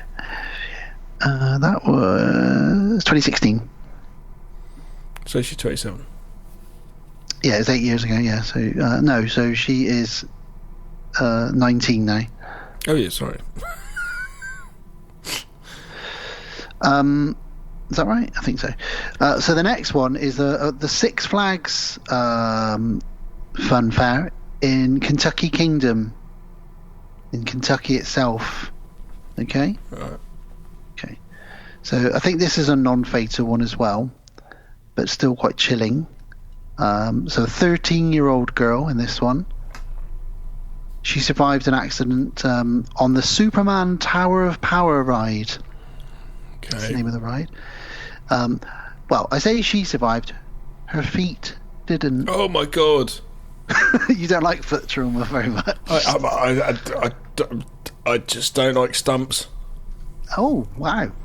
Sorry to any of our listeners. Leg stumps are quite, like, full on, isn't it? Yeah. Yeah. So this is 2007. She got on the Tower of Power Superman ride, which is one of those drop towers. I think any leg stumps when it's like just the feet are off. Okay. Well, can you hear that? Yeah, what is that? Not far from me. Is that a helicopter? Not far. It's a Chinook. Not far from me, I've got an RAF base. Wow, that is getting loud. No, sometimes I look out a window and the Chinooks, like, the place is vibrating. It's just over my head. I could probably wave to them. Maybe it's the people from from Court watching you. Yeah. Well, anyway, Caitlin jumped on the Tower of Power, which is one of those drop towers. So it drops you really quickly at 154-foot drop. Yeah, you know the ones. You've probably been on one. I've been on one. But one of the ride's cables snapped just as the ride dropped. The other passengers were hit by the cable as it whipped around, but they only received minor injuries. But sadly for this 13-year-old girl, the cable wrapped around her ankles. Oh my God. It shattered her left femur as she fell and severed both her feet. They managed to reattach one of her feet, but her entire left leg had to be amputated below the knee. Oh, okay. So she lost both feet during the ride, and then they had to amputate one of her legs below the knee afterwards. God. But I bet she got a good payout from that fun fair. Oh, yeah. It still happens now, though. There's still injuries going on with fun fairs now. There was a model recently, about 5 or 6 years ago, at Alton Towers, which is quite the most famous one in the UK, who I think she lost both her legs or one of her legs. And because she's a model, obviously she relied on her legs and her body, so she ended up getting a huge payout. Not that you want to lose a leg to get money, but yeah, it does happen, sadly. And actually, I've got a story to tell that's connected to one of these later on when we get to it. So, on to the next one. This is a bit of a sad story. We don't want to know about you getting a hand job on a roller coaster. Okay. So, this is 2016. This is Disney World. So, Disney World is Seven Seas Lagoon is the name of the attraction. Florida. There's some wildlife in Florida you need to be careful of, obviously. So, there was a little boy. He was about, how old was he? Does it say how old he was? 2-year-old boy. And his parents said, well, look, we're going to go on this ride. You stay here on your own by the edge of the lake. And we'll go off and have a little go on this ride. What they didn't realise was there was an alligator in the lake, which grabbed the boy, dragged him into the water. Yeah, I remember this. His dad ran up towards him to try and get the alligator, but he couldn't, obviously, because it's a fucking alligator. And sadly, the following day, his body was discovered in 5 different alligators. Oh my god. Your poor little 2-year-old. It's not a good one, that one. The trouble is, as a parent, your thoughts are of like his last thoughts. Do you know what I mean? Course, being dragged away. Let's just hope that he passed quickly. Let's hope so. Well, let's move on from that one. That's just horribly shocking, isn't it? It's not even a ride, really. That one. It's just an error ride. Was there controversy? Did Disney do a payout or what? Like, was there some controversy in that or something? There was, yeah. I think they paid the family, and said sorry and etc. Yeah, I don't know if it's a huge amount or something. I don't know. Something in it which wasn't like. But either way, you shouldn't really be having alligators. You should have some way that the alligators can't get out of the lake. What you saying to me? Disneyland, a children's thing, Mickey Mouse, I think. There should be a way that stops alligator or crocodiles or whatever it is, the fuck it is, coming out the water and taking children away. Yeah, you're right, Dan. There should be. I should be working there, shouldn't I? It's just, I'm not even trying to be psyche with you or anything. I'm just saying, like, why the fuck did they not think of this before? Like, what the fuck? It's Florida, Gav. That's all I need to say. Yeah, but it's a huge company. Even our American listeners know. Then again, because it's Florida. such a huge company, has sales dwindled because of that? No. Could they just pay off the family easily? Yeah. So really, when it comes down to it, fuck kids. We'll just make money from their parents. That's Disney's motto. Pretty much. Well, let's move on to the next story then, which is in Atlanta, Georgia. That's me not getting any Disney deals for making a film for them. Unfortunately not. I think actually it's quite funny. I tried to be as diplomatic as I can, but through 10 years of podcasting, probably no one's ever going to pay me to make the movie. I certainly don't think in episode 68. I certainly don't think P. Diddy's ever going to want Deadbolt Films to shoot one of his music videos moving forward. I don't think we're going to either.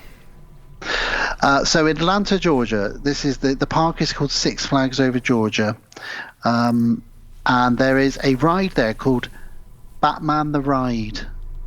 Yeah, exciting roller coaster. It takes you through Gotham streets and into the Batcave.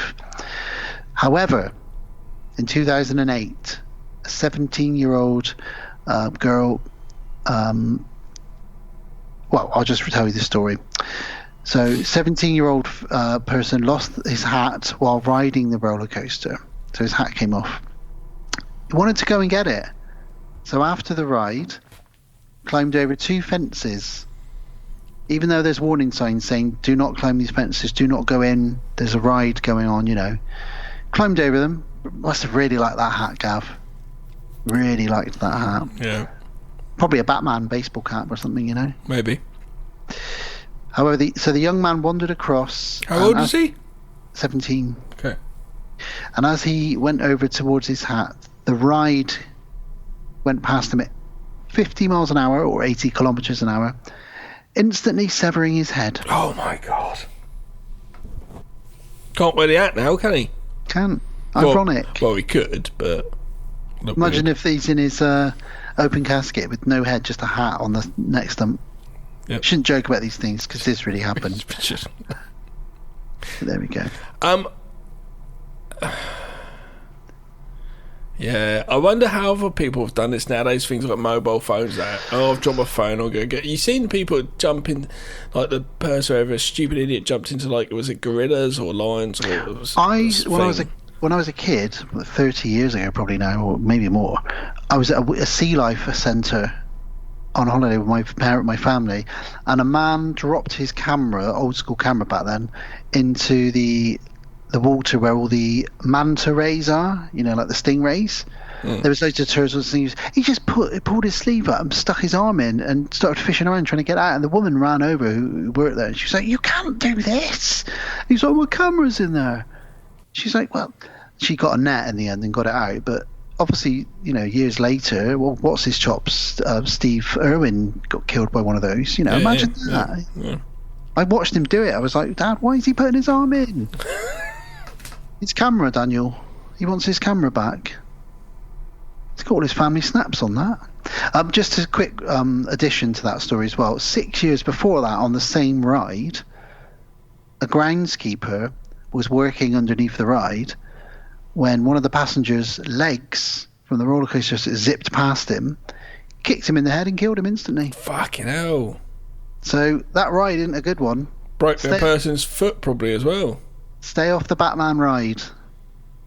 Probably broke their foot, you're right. Shit. Imagine that though. You hit something, go, oh fucking hell, my foot hurts. You've just killed someone. You're actually a murderer. Like, You'll what? never watch Batman again. Oh no. No. Never. You have trauma every time a Batman movie comes out. Batman. I don't know why I'm doing that, sorry. No, I don't know. It's not a celebration. It's not. Well, let's move on then to our next story of Gory Astoria. Gory story. So this is in Cincinnati, Ohio. I wonder what a gory hole would be. Oh, God. That doesn't sound good. Something that Peter Jackson would be directing, I should imagine. That'd be a good horror movie, wouldn't it? Gory hole. Well, that goes back to what you were saying at the beginning when you gave out your disclaimer. Be careful where you put your genitals. Yeah, well, yeah. That could be a movie. Brilliant. Well, you think about that while I read out this next one. So this is the Kings Island Amusement Park in Cincinnati, Ohio.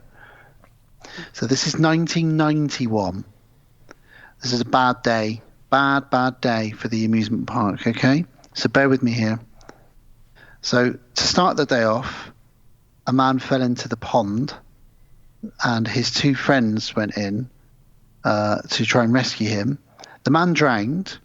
The two people that had gone in to rescue him both died of electric shock because there was electric cables in the pond. Oh my God. And then 2 hours later, a 32-year-old woman died after she fell from the Flight Commander roller coaster. So in one day, 4 people died at this park. Why was it still open after 3 people had died? It's making money. That's crazy. The island, the park, is said to be haunted by 4 people. And the park was even used in an episode of the Sci-Fi Channel's Ghost Hunters in 2012. So they investigated it on Ghost Hunters. What fucking Zach? Old Zachy boy.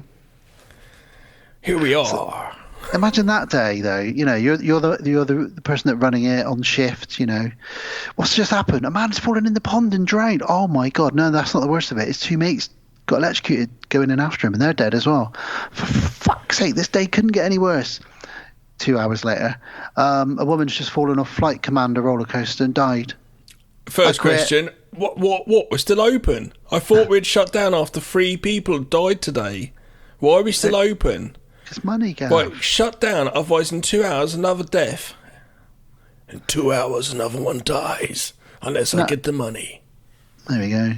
It's a Saw game. That's insane. So this next one is a roller coaster I've been on.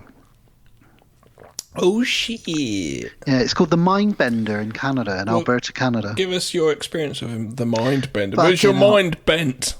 Well, I may be repeating some of the story, but I will tell you my experience, which is it's the biggest shopping centre, biggest mall in North America is in Alberta, Edmonton, Alberta, Canada, and that's where my friend lived. So when I was over there, we were in there. It's got a casino, a hotel, a fairground, all of this stuff inside this shopping centre, this shopping mall. It's huge, and there's a ride in there called the Mindbender, which I went on. I think I went on it like 3 times with it because there was no queue. It's a roller coaster in a shopping centre. In a shopping centre, that's crazy. The first time I went on it, because we went on it 3 times in about 45 minutes. The first time I went on it, the thing that goes around your neck didn't fit right, and as we got about halfway round, it started slowly crushing down into my collarbone. And when we stopped, I said to her, "Oh, it's really hurting me." And the guy said, "Oh, I'm really sorry. That one's a bit faulty. We'll put this one out of order. But there's no queue. Do you want another go?" And for some reason, because I was younger, I was like, "Yeah, all right." And I ended up going on it another couple of times. But afterwards, my friend Becky, shout out even if she's listening, she said, "Oh, someone died on this." And I was like, "What? Why didn't you tell me that?" She's like, "Well, I didn't know if you'd go on it. I was like, I probably would have still gone on it, but Jesus Christ, like, that's bad. So that's my take on it. How did the person die? This is what you're about to tell us, yeah? So here we go, yeah. So 1986. I don't understand. It's a bit weird. Someone dies and like in a seat or whatever, then they're just like, oh, that's right, cool. Let's carry on and it's still open to the public. But well, it's like that story I told that time about JFK's car being reused. Yeah. It's all right. Just get the bullets out of it, clean the brains off of it, and we'll keep using that car. Yeah, exactly. Yeah. So 1986 it happened. So as I said, it's the largest mall in the world. I thought it was North America, but it's the world. It's called the West Edmonton Mall in Alberta, Canada. And as I said, it's called the Mindbender roller coaster. It's the world's highest indoor roller coaster. Now, yeah, strange to have an indoor roller coaster, but it is what it is. However, it went really well for quite a few decades. Hundreds of people visiting every hour because obviously it's a big attraction. And only 4 passengers have ever been thrown from the ride, but 3 of them died.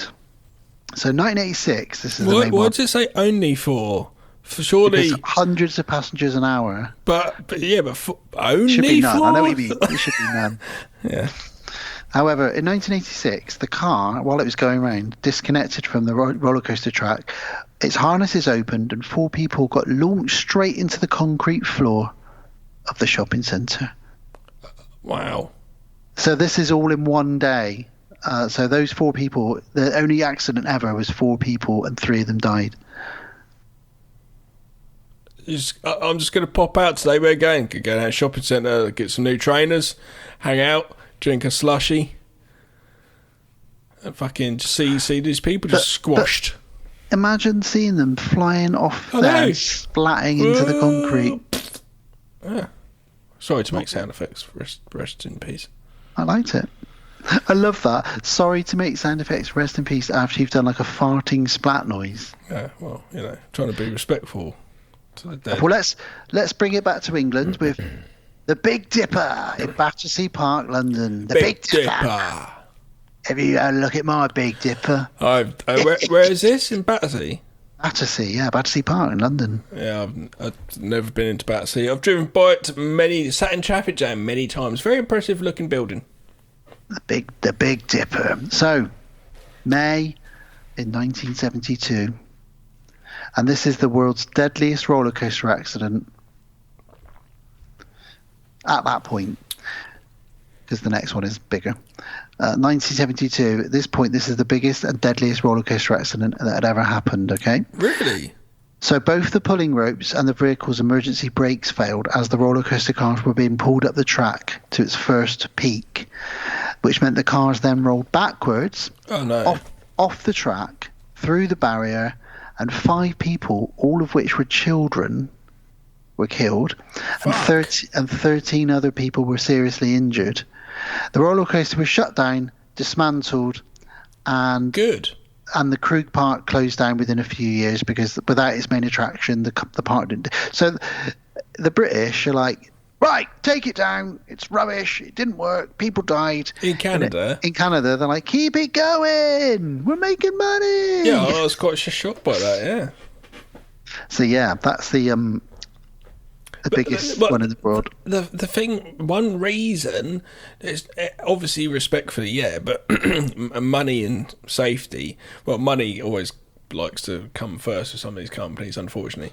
But when it comes down to it, safety as well, because if it's happened once, thing is, it might happen again. Well, I do think that. Like when I was at Alton Towers the last time, so that's a good reason to shut it down. One of their oldest rides at Alton Towers is the Corkscrew roller coaster, and it's old enough that a lot of it is still made of wood. Yeah. And I looked at that and I thought, that doesn't look safe to me. Now, I went on it, but I thought, I wouldn't go on it again. Now I'm a dad, especially. I don't know if I'd go on some of these rides now. Yeah. I don't need to have that level of excitement. Well, to be honest, I was on some rides not too long ago. I was on a roller coaster, a month ago or so. I went to Legoland. You survived. Went on a couple there. They're not that big, but they're fine. I've got Elijah on them because he's like, no, I don't want the whole time. Get on there. No, I won't like it. And being all weird like he is. Get him on there. He's like, that's amazing. Of course it is. Shut up and take the fun. I guarantee you now, when they're old enough, Jack will not want to go on any of the rides, and Edith will be first in the queue. Oh yeah, it's hard because you have to. It's so hard to persuade them and say to them, "Look, believe me." Then it's almost like turning into a whole thing. And Jack wouldn't even go on the horse carousel thing when we were on holiday a few weeks ago. He was too scared to go on that. Yeah, bless him. Well, this is the second biggest disaster in amusement park history I'm about to read you. This took place in Australia, Sydney, Australia. Okay.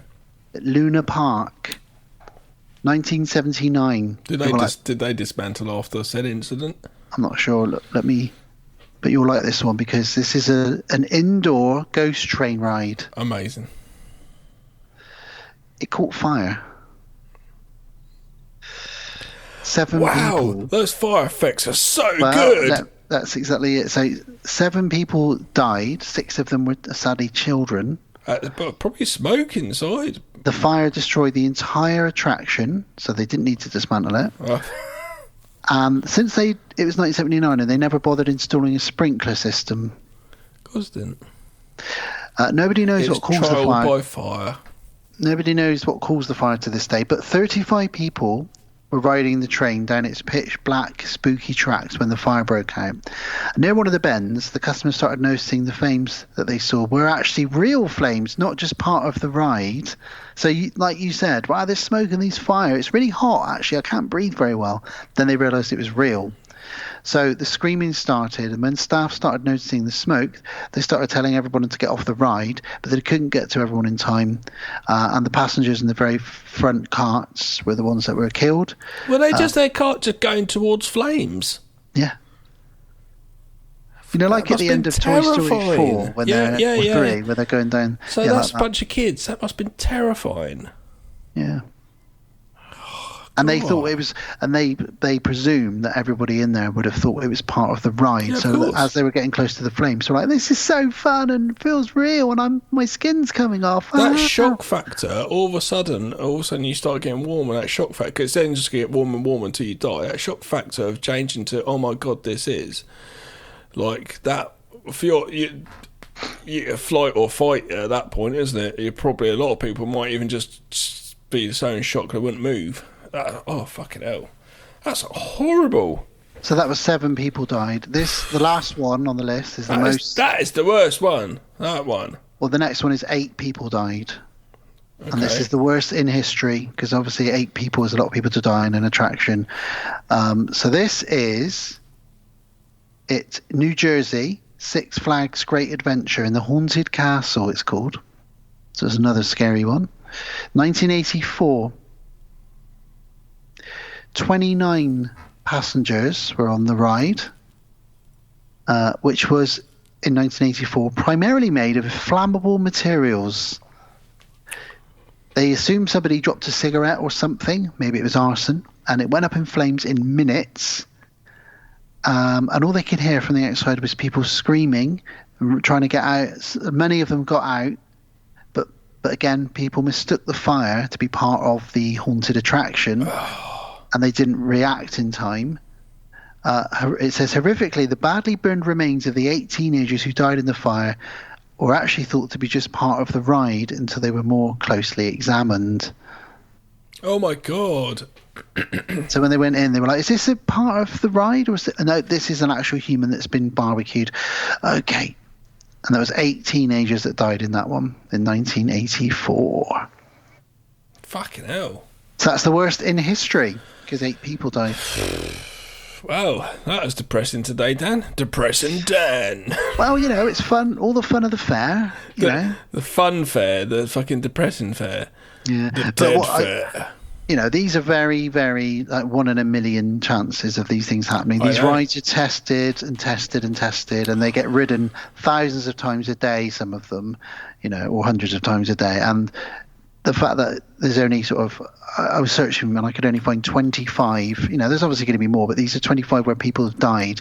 I plucked out the 9 most interesting or goriest. I think the one that would make a best scene is the girl being scalped. That's the Final Destination film right there. I wouldn't want to see loads of kids getting burnt alive. I wouldn't want to see that in any film. Thank you very much. No. Well, Bill, I hope you enjoyed that. You are taking us on your Big Dipper, aren't you, later? I don't want to know about it. Corkscrews and loop the loops and scream if you want to go faster. He said his haunted castle is burning as well. What does that mean? You're referring to your anus? Yeah, that's going to be me after that chili. I was going to say he's eating your chili, I think. He says some of that chili. Well, Bill, you better take us out of here before our roller coaster crashes into a wall. Please. That's all the time we've got for this week on World of Strange.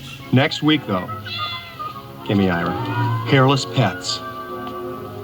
Weird.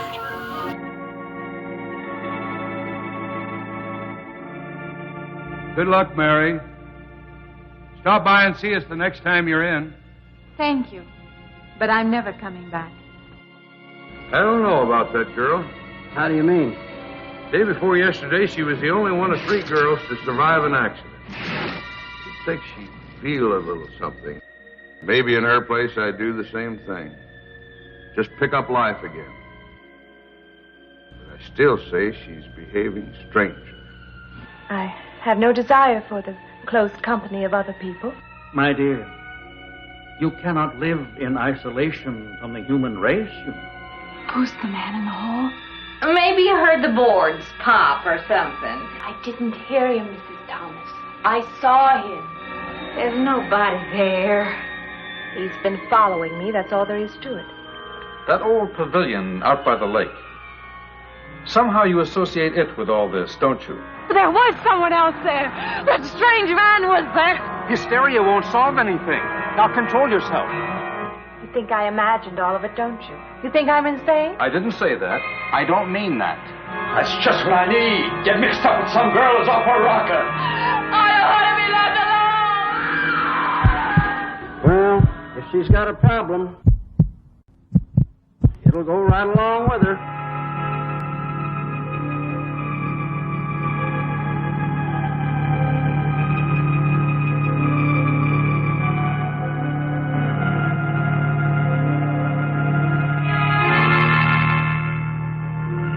Okay, so that was the trailer for Carnival of Souls from 1962. It's an hour and 18 minutes.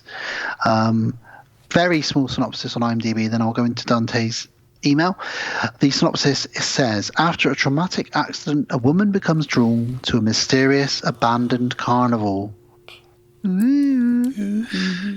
So why has Dante picked this one? Let's have a look. So he says, Carnival of Souls, free on YouTube. It's very helpful, Dante. I like that you've done that. 1962. It is, very quickly, I'll say it is, if you haven't seen it, hopefully you have seen it. It is actually widely available. I presume it's in public domain, actually.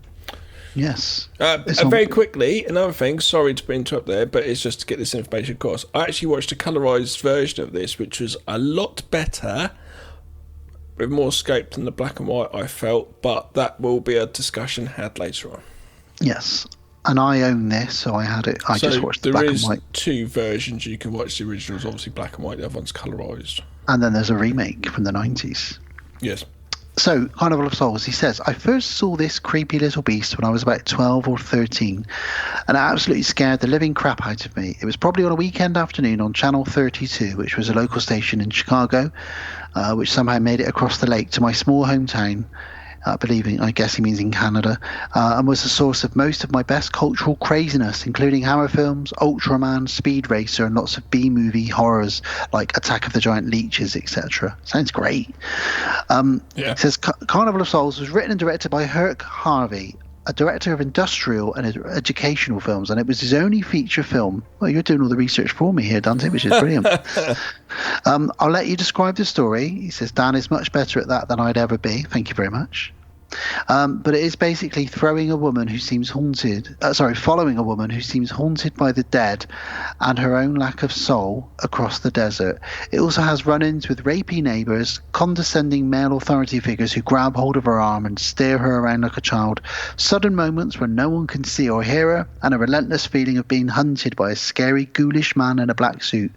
The combination of real and surreal threats, dream logic, terrifying dislocation from the rest of the world, etc., all really freaked me out as a kid. I should imagine it would if I saw this when I was 12. I can imagine.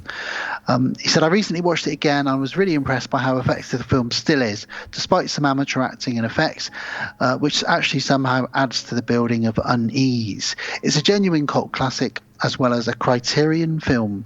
And a quick Google will show you how many filmmakers have mentioned that this was an influence, including David Lynch. I see that. Scorsese, I think, said that. He's put M. Night Shyamalan, David Lynch, and George Romero. I think Scorsese rates it as one of his favourite films. I think so, yeah. He says, I love this film, regardless of its flaws, and the twist ending still has my little 13-year-old self staring at the screen, full of existential dread. There we go. I only saw this for the first time not long ago in Whitby. When I was there with Sarah on a holiday, we watched it.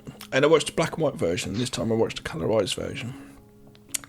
And like I was saying earlier, there's a couple of shots in there that are really fantastic. There's very Tarantino-like the way it looked with the colour scheme. And there's one shot where she comes out of the water and it's very central. She's centre of the screen and she's coming out of the water and it's kind of triangular in a sense. But in the coloured version, looks fantastic. It's got a real Hitchcockness to this.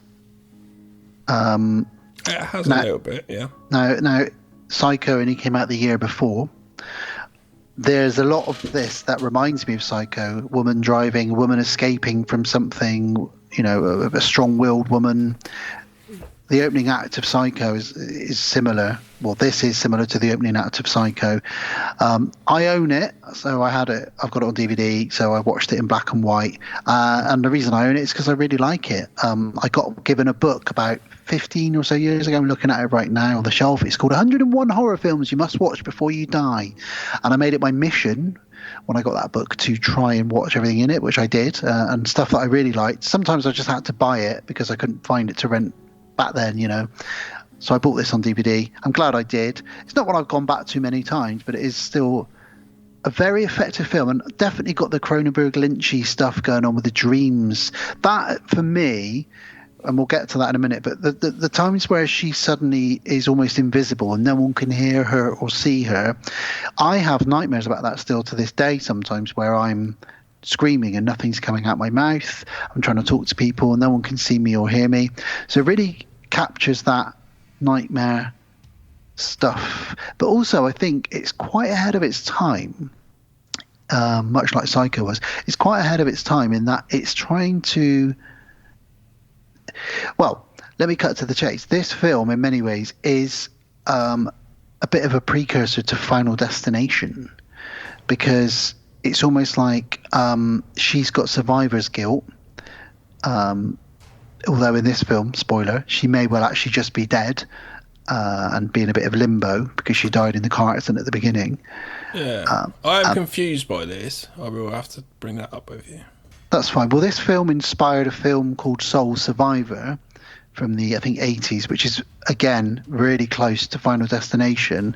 And then Final Destination obviously comes out in the 90s. So if it wasn't for this film, well, we would have Final Destination, but this film certainly inspired that type of film. A disaster at the beginning, people trying to come to terms with it, twists and turns. But also what this film throws in as well is what happens when you die? Is there a limbo state? And it just feels very, for such a low budget, and considering the guy that made it, Herc Harvey, is like Dante said, he was making educational films and industrial films, how to load the machine in the factory. He'd make those sort of films, and then he decided to go and make this. It's nuts, really. And fair play to him. It's the only thing he's did. I appreciate it. I do like this. Every once in a while you find movies where it's just one and done. They're just like, I'm just going to try it out. I actually thought for a little moment I was going to be the same, you know. I thought, I'll just try making a movie. That's that done, but I've carried on, obviously. It's interesting when that happens. And it's like, sometimes it's like the one and done it different reasons. It was too rubbish experience, or the industry chewed them up and spat them out, or, you know, there's many a reason, I suppose. Or just you're just a creative type. You're like, no, I've done that. I'm now going to paint and make music. Well, he also co-wrote it, and they really, him and the cast, didn't think this would do very well. I believe they shot it in about 3 weeks, very small budget, about $30,000, and they didn't think it would do much. But obviously, there was no video or DVD or anything back then. But however, you know, years later, 10 or 20 years later, in the late 70s, early 80s, it started picking up a bit of a cult following again. And they've actually got together, all the cast and crew, conventions, and they're really grateful that, you know, this film has got the following it's got, really, because it is considered a bit of a cult classic.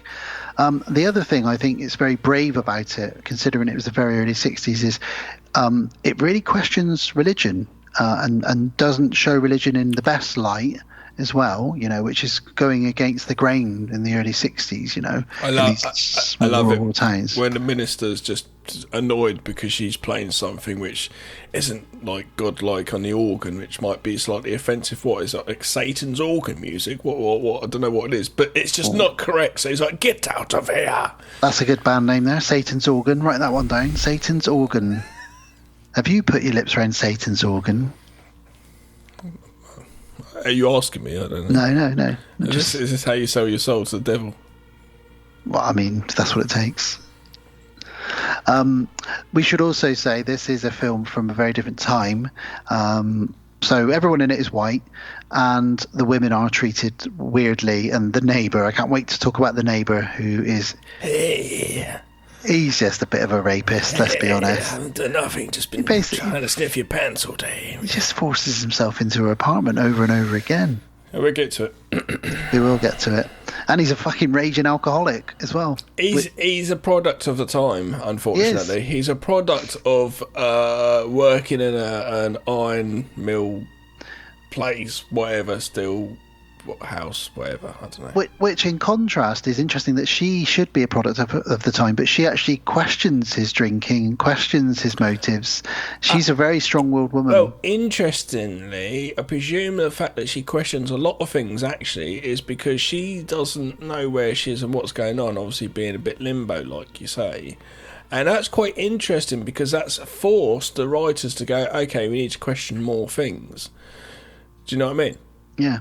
Because they've pushed themselves into the corner where they've written themselves into the corner, but in a way that they could be creative and go, what else could she question? Yeah. Well, I really like this movie, and I think we should jump into it. Go for it. Okay, let's go to the Carnival. This movie. See, the difference between this movie and the last movie, straight away when I was watching this, it's like straight away, boom, action, straight away. You want a drag race? First out the gate.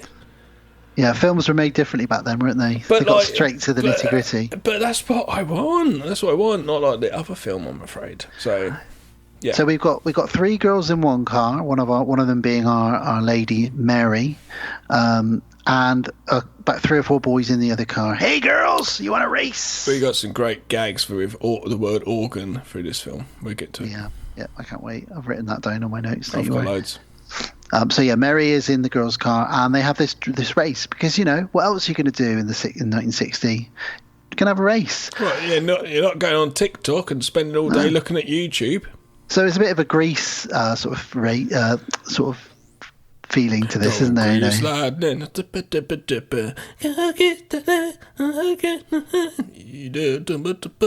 That song is so rude when you look at the lyrics. It's a scream the chicks will cream. It's grease lightning. He says. He also says it's a real shagging wagon. Yeah, but they don't. They're not saying shagging as sex. It's a real pussy wagon. It's grease lightning, and we all sang that as kids. Go. The funny thing is that soundtrack.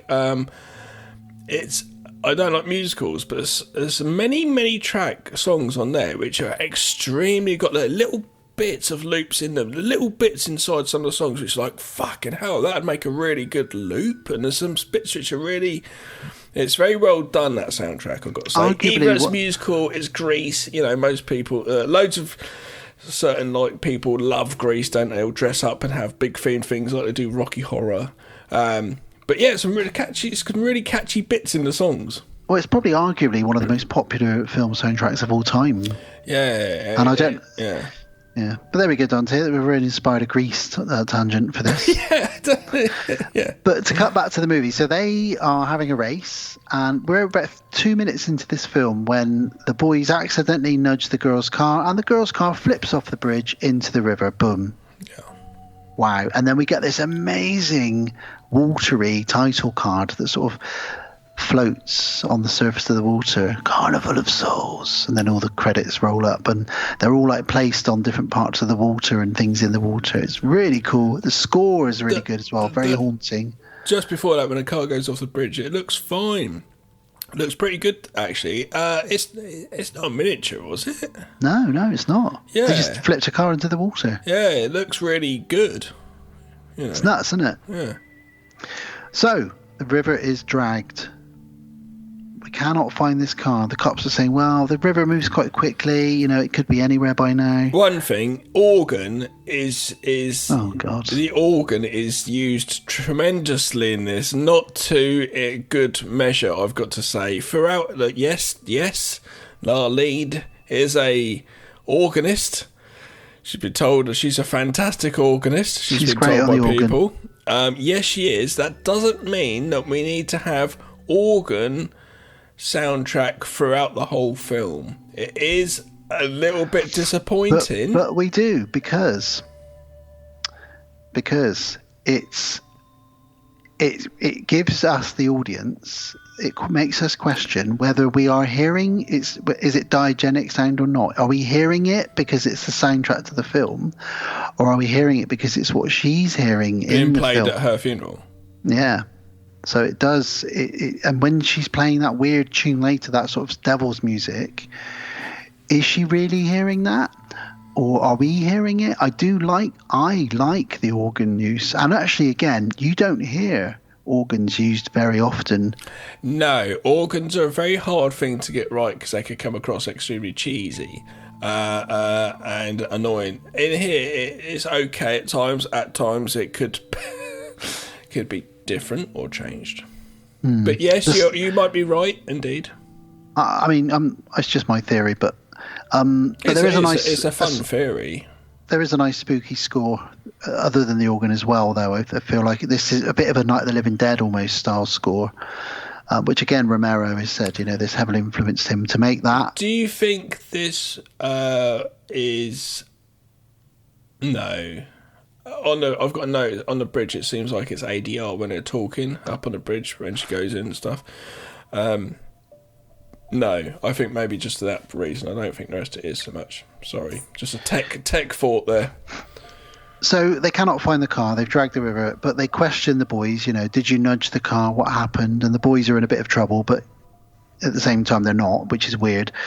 Lots and lots of onlookers are sort of watching, you know, this happen, because this is a small town, and this is a big thing that's happened, you know. Yeah. So everyone's come up to, some girls have fallen in the river, let's all get there and have a look.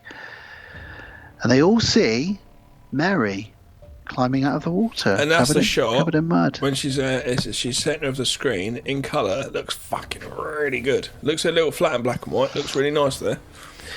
Yeah, I've not seen the colour version, so I can't really say. Give it a go. But I still think it looks great. So, it's a good... To spoil it, obviously we're going to spoil it, and she's dead and all this and whatnot. Why does she come and go? How are they seeing her? And then later on, the shimmer comes, and then she's like, no one can hear or see her. And then later on, it's back again. How? I know this is limbo, but how is that actually happening? I don't understand. Are the people seeing a woman come out? It must be because they talk to her. Yeah. So how does that work? But I think she should have. It's a bit like Final Destination. She should have died in that accident. So because of that, but what happens? She's put. Hang on, I'll explain. Okay. I think because she didn't die, that's disrupted Death's design, if we're going to talk about Final Destination. So that's fucked up. There's like a crack in the universe, so that every now and again... It's normally when that man's there. Yeah, well, he's there to try and take her... he's obviously Death or something. He's there to try and take her. Yeah, he must be Death, yeah. And every time he's around, that means that the world is trying to reset. So she shouldn't be there. So no one can hear her, no one can see her. She can't hear anybody else.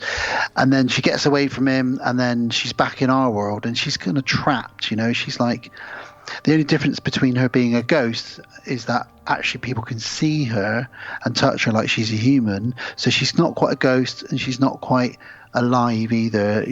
So the man's trying to bring her back.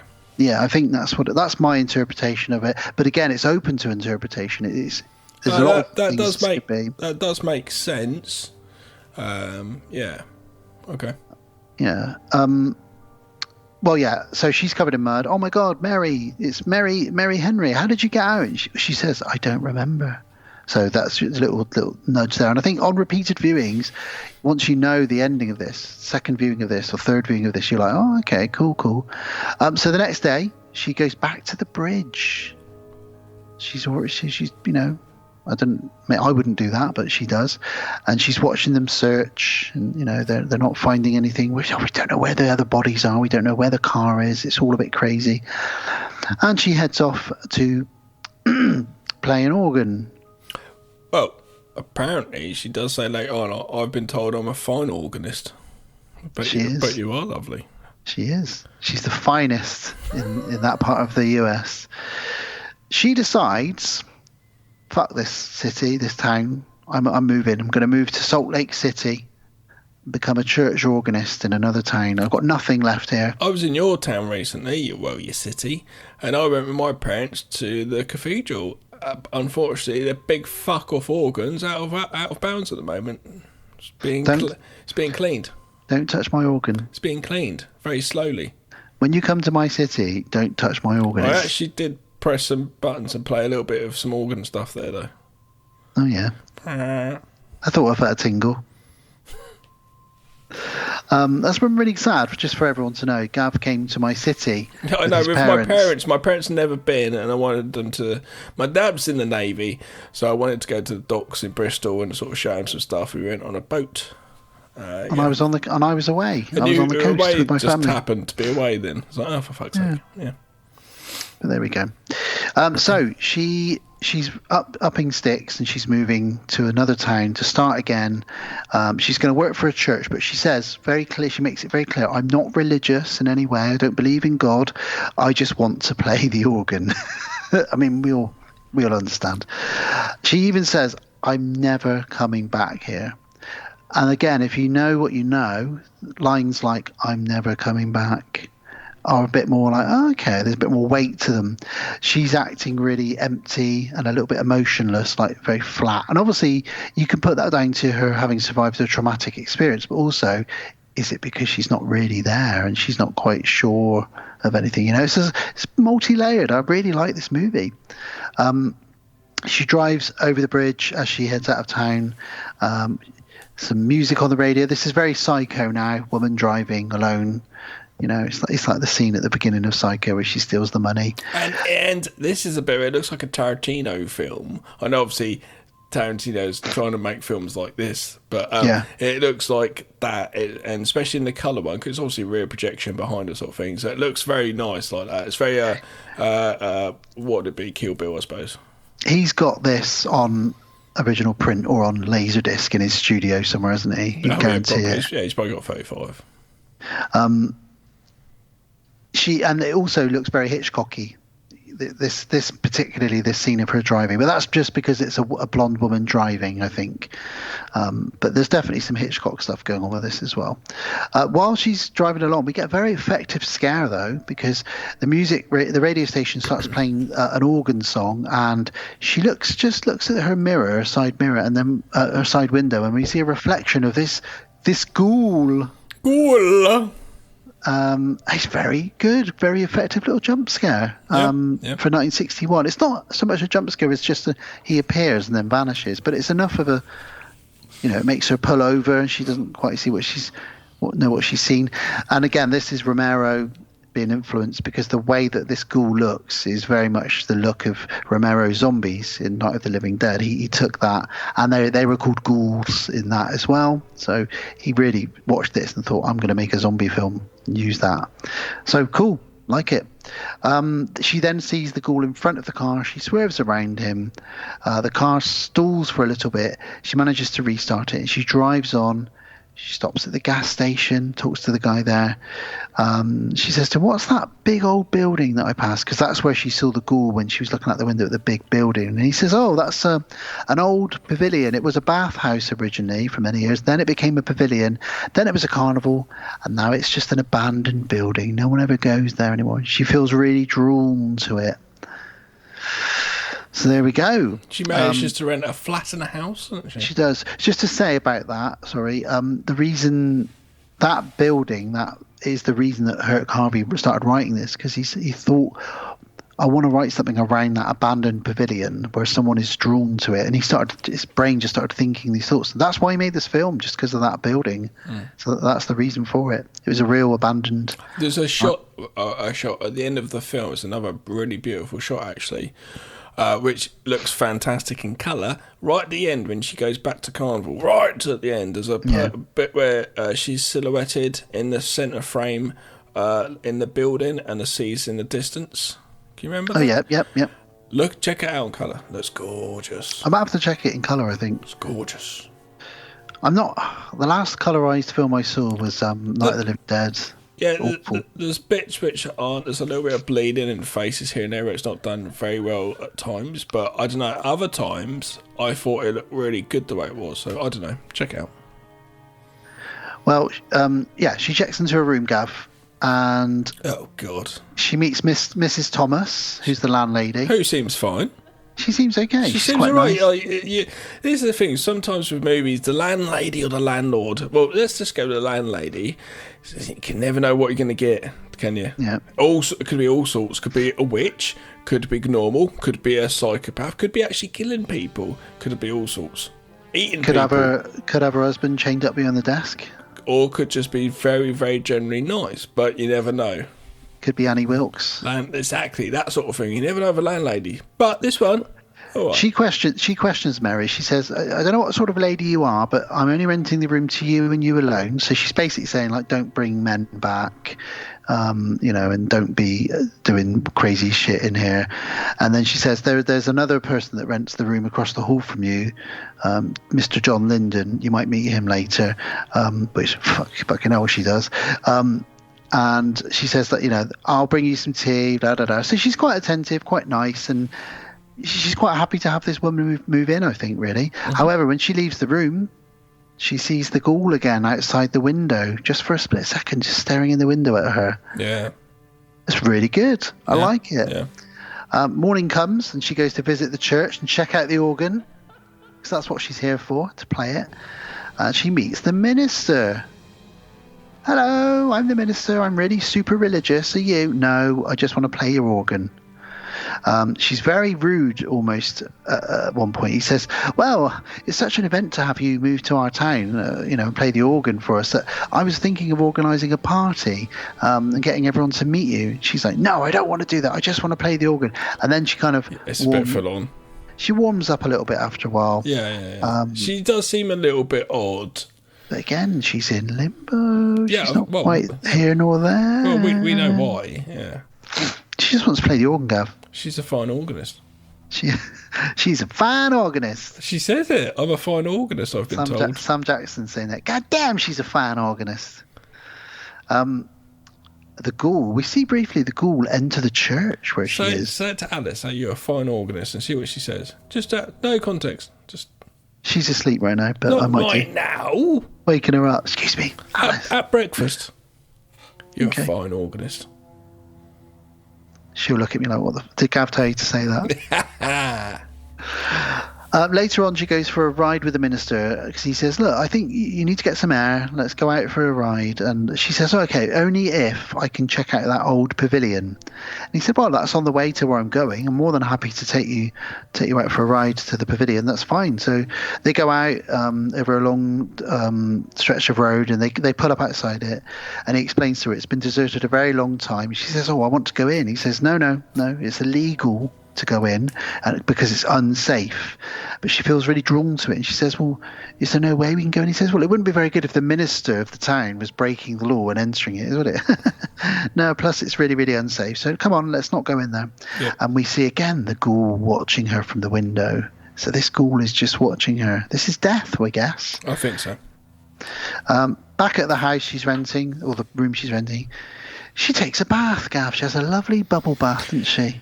She does. She thinks I'm going to have a relaxing bubble bath and no one's going to visit me or pay a knock on the door and see me in my town. I'm happily comfortable here, just minding my own business.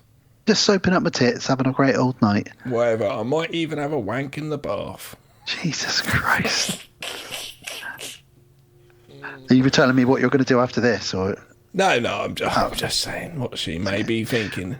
Well, while she's in the bath, yes, indeed. Knock at the door. Oh, God, who's disturbed me, she said. It must be Mrs. Thomas. That's good. She's bringing me tea and sandwiches, maybe. Bit like Norman Bates. I'll make you some sandwiches. Yeah. Because he likes making lemonade and sandwiches for his guests. He does, doesn't he? Yeah. His sandwiches look all right. I need to watch some Psycho movies again. I fucking love Psycho. Part 2, isn't it? That's the one where he's giving out sandwiches. Have a sandwich and then have a knife in the head. Yeah, so she starts to open the door thinking, oh, it's going to be the jolly Mrs. Thomas. Well, it's a man. It is. She's in just a towel. It's not just any man, though, is it? It's her neighbour. Rapey John. Oh God! And this is what I'm saying. She was all comfortable, relaxing, being herself as a strong woman, alone, all by herself, and then he just can't help but having a little sniff, can he? As soon as he sees her through the door, his eyes light up. Yep. Stiff as a board, I should imagine. Yep. And he's like, for a steak dinner straight away. Yeah. She's like, well, hang on, let me put some clothes on. So she shuts the door a bit and she puts a bathrobe on. There's a gap though, isn't there? And he has a little eyeful. Oh yeah, put that get dressing gown on. That's right. He's a little pervert. And she says, he says to her, look, you live here. I live in the room across the way. Let's go for dinner. Yeah. No. What do you mean no? Come on, I want to go for dinner. You must eat. No. I am going to say, in some movies, this could have gone quite bad with him and her in certain movies. Do you know what I mean? Because she does give him extremely mixed emotions. She's literally like, oh, no, I want to be with you. But obviously, if you're intelligent or you've had enough experience, you'd go, this person's very insecure. They don't want to be with me. They just want to be with anyone. But he doesn't see that.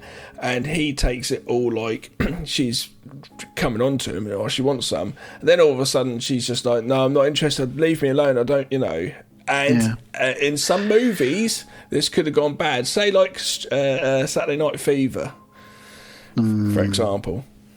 Yeah, because it's like she's two people, and I think my theory is because she is being pulled between two worlds. She's quite cold with him tonight, but then in the morning she's like a different person. She's like warm and nice and flirty. It's so confusing for him, even though he's a bit of a perv and that. It must be extremely confusing. And I do think that's, like I say, because she's been pulled between these two worlds almost. She doesn't know who she is or what she should be doing, or I don't have any emotion, but then I've got lots of normal emotion again the next day. He almost does seem to be, though, someone that could, take that too far. Her nose, yeah. Especially because he's a bit of a drinker, which we'll find out in a minute. Yeah. She sees, as he walks off, she sees the ghoul look up the stairs at her, and he starts heading up the stairs. She freaks out, of course. But she's told, because it's her landlady, isn't it? Well, the door starts opening and she's like, no, who is it? It's me, Mrs. Thomas. Oh, Mrs. Thomas. Oh, did you see that man? Oh yes, that's John Linden. He lives across the way. No, not him. the other man. There was no other man. There's a man. You must have just passed him on the landing. No, I didn't see anybody. There's no one There's here. no one there. And then the landlady gets freaked out then. She opens the door and looks out and she sort of says... Yeah, she does. There's no one there, but you can tell even she's a bit freaked out. Well, the morning comes, and after getting told no... Oh, he's back again, and he's actually trying to give her booze and a cup of coffee. Gav, it's 7 a.m. Her alarm goes off on the clock. It says 7 a.m. and he's banging on the door. I heard your alarm go off, so I knew you were up. So what? Do you reckon he went back after he'd just been discovered her? He spent the night wanking over her in a towel because that's what he was like in a wank bank. And then he's been all night fixated by her, probably not slept very much, got dressed. And as soon as she's done any movement, he's probably been at the door waiting. We said your alarm went off at 7, so I knew you were up. So I thought, what does anyone need? Coffee. So I brought you some coffee. And she actually says, come on in. I could do with a coffee. This is why it's so mixed for him. At the same time, though, he's been over the fucking top. She says, I'm sorry about yesterday. I do apologise. Let's have a coffee together.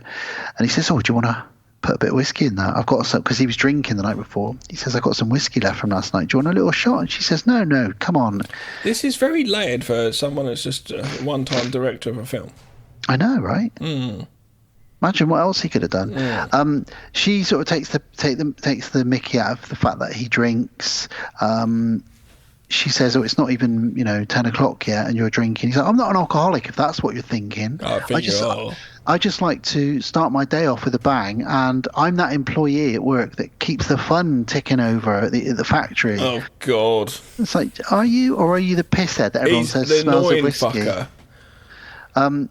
She explains that she works for the church, and he says, oh God, I didn't realise you were religious. And she says, oh, I'm not religious. And then he's like, oh, okay, so the door might be open. And they kind of flirt with each other. Their elbows get a bit close on the sofa, and they are kind of flirting. They're getting to know each other. Again, she teases him again about the booze. It's a bit early for that, isn't it? Fucking hell. I'd be like, can we talk in a little bit? And he says, well, what are you doing today? She goes, well, I'm not working today. So you go off to work, Mr. Drunk, and I'll go shopping, because I'm going shopping for clothes today. Yay! Yeah, I quite like the fact she's quite excited by it. It's quite well, she's really well, she acts really well in it, I think. I know Dante said some of the acting is a bit amateurish, but I think she's really good. Candice Heligos is her name, and I think she's quite good. I suppose you could do it. It's only some of the extras and some of the people who are obviously not actors, they're a little bit stilted in their performances because it's not a natural thing for them. But to be fair, it's made a long time ago. It would have been a ticking, it's probably 16mm or whatever it was. Like, you'd know when you're making the film. Do you know what I mean? Yeah. It's like, so there's pressure to that. And there's not so many, like nowadays there's camera in your face all the time, everyone's used to it. Then there wouldn't have been. So to be honest, I'm fine with all the performances. I think they add to the style of the film in a way. It feels so classy and glossy, this film. When she's going shopping, she's talking to the lady about dresses, and she says, oh, I think I'm going to buy this one. I'll go and try it on. Yeah. But then we got our first sort of weird, dreamy nightmare scene where she's in the dressing room, and we get that Scooby-Doo wobble, which everyone knows what I mean when I say that. The screen sort of goes, whoa, whoa, whoa, whoa, whoa, whoa. Now, I believe it's this scene. It might be. I think it's all the dream scenes in the black and white version. It goes a bit of a sepia color. Sepia. Yeah. So there is a slight difference for the scene with the coloration. Brown, yellow. Okay, it doesn't. In the coloured one, when that happens, it's nothing. It's fairly clear. It's kind of just a clear. It's not really. Yeah. Okay. Well, she walks out of the dressing room and says, yes, I'll buy this dress, and the woman ignores her. She says, hello, I said I'll buy the dress, and the woman ignores her, and then the woman starts talking, and nothing comes out of the woman's mouth. And it's like she's deaf, actually. It's like she's deaf and invisible. Yeah, it's really weird.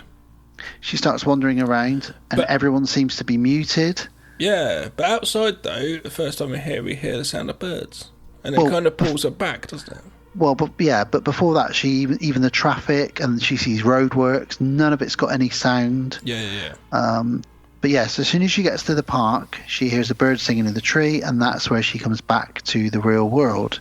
Very scary, very spooky. I should imagine when this was out in the cinema in the early 60s, that was a bit of a freaky scene.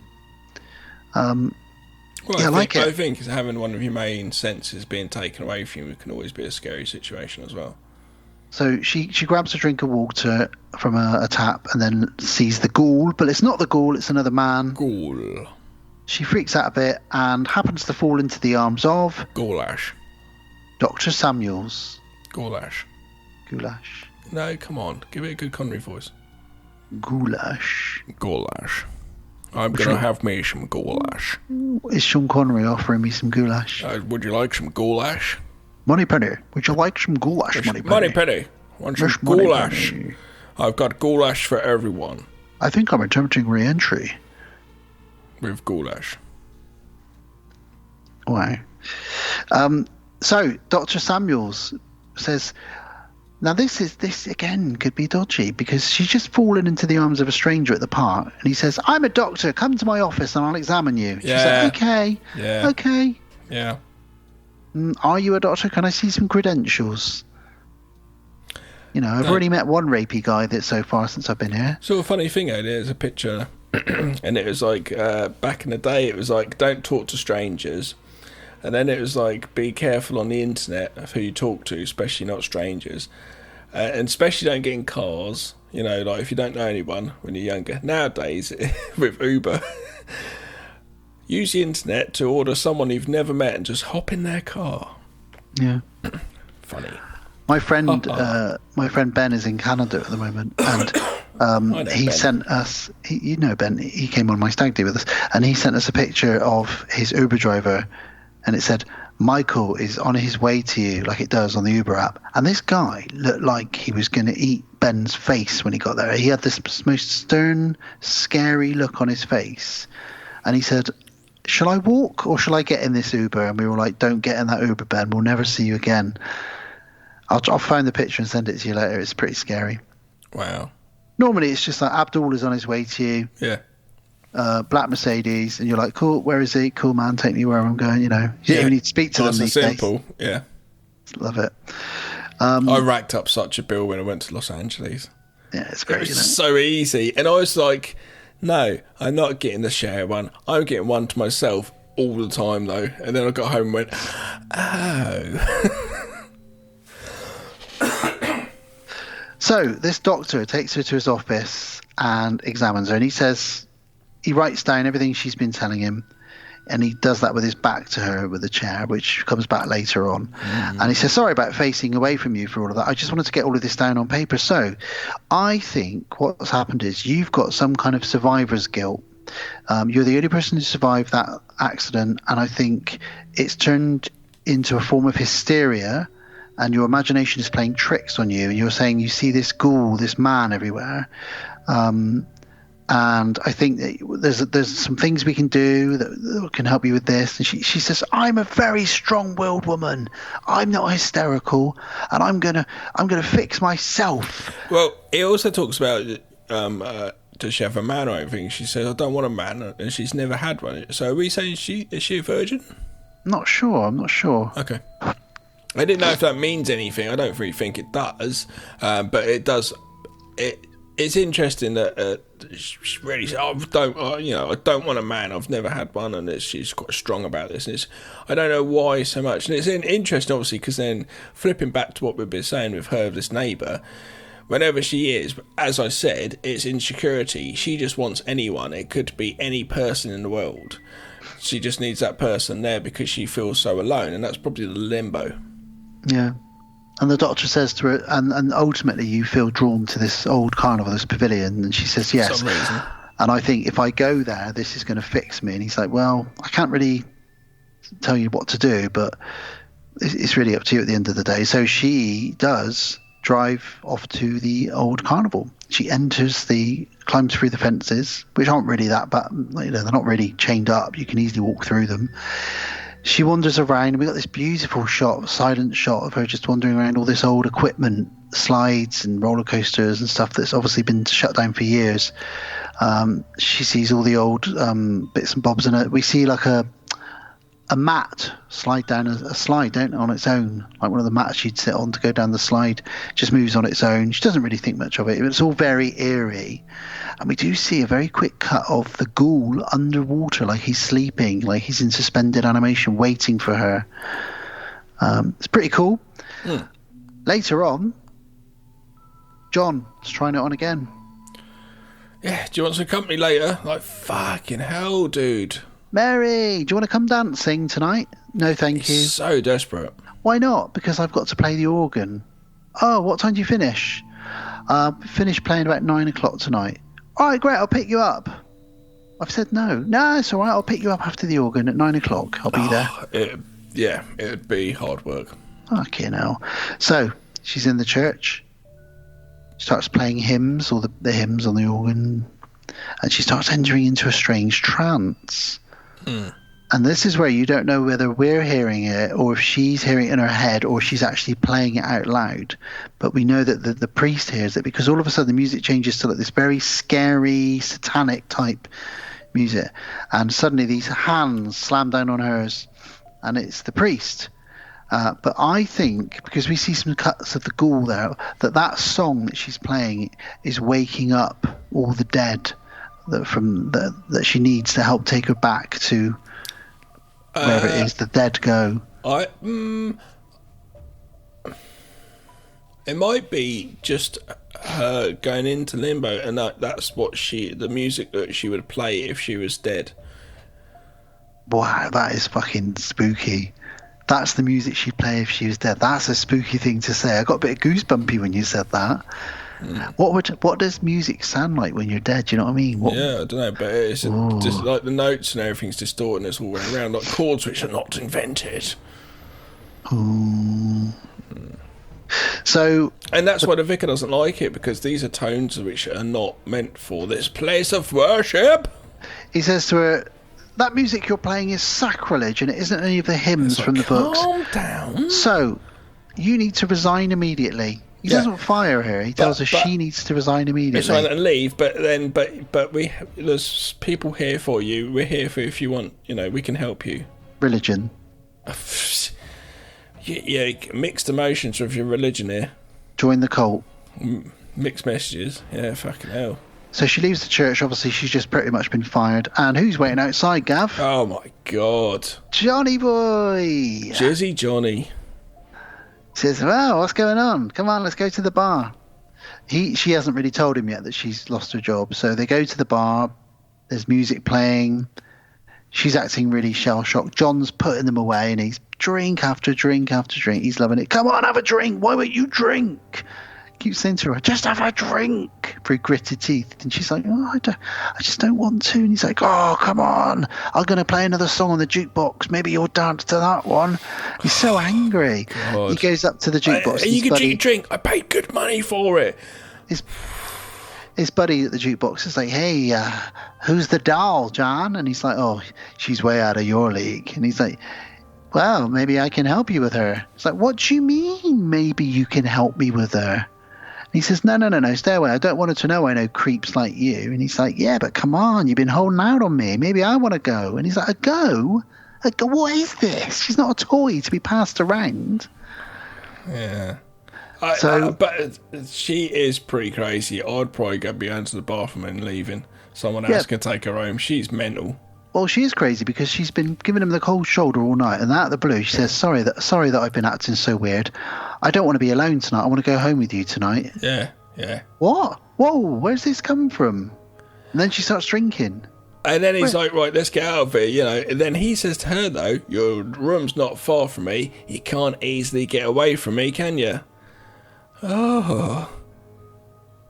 Old Rapey John strikes again. Jizzy John.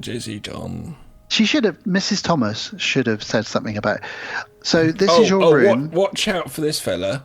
She'll be like, this is your room. Don't bring men back. I'll make you sandwiches and tea. Oh, and there's a rapist next door. But the rapist probably doesn't even give her a glance, so she probably doesn't know.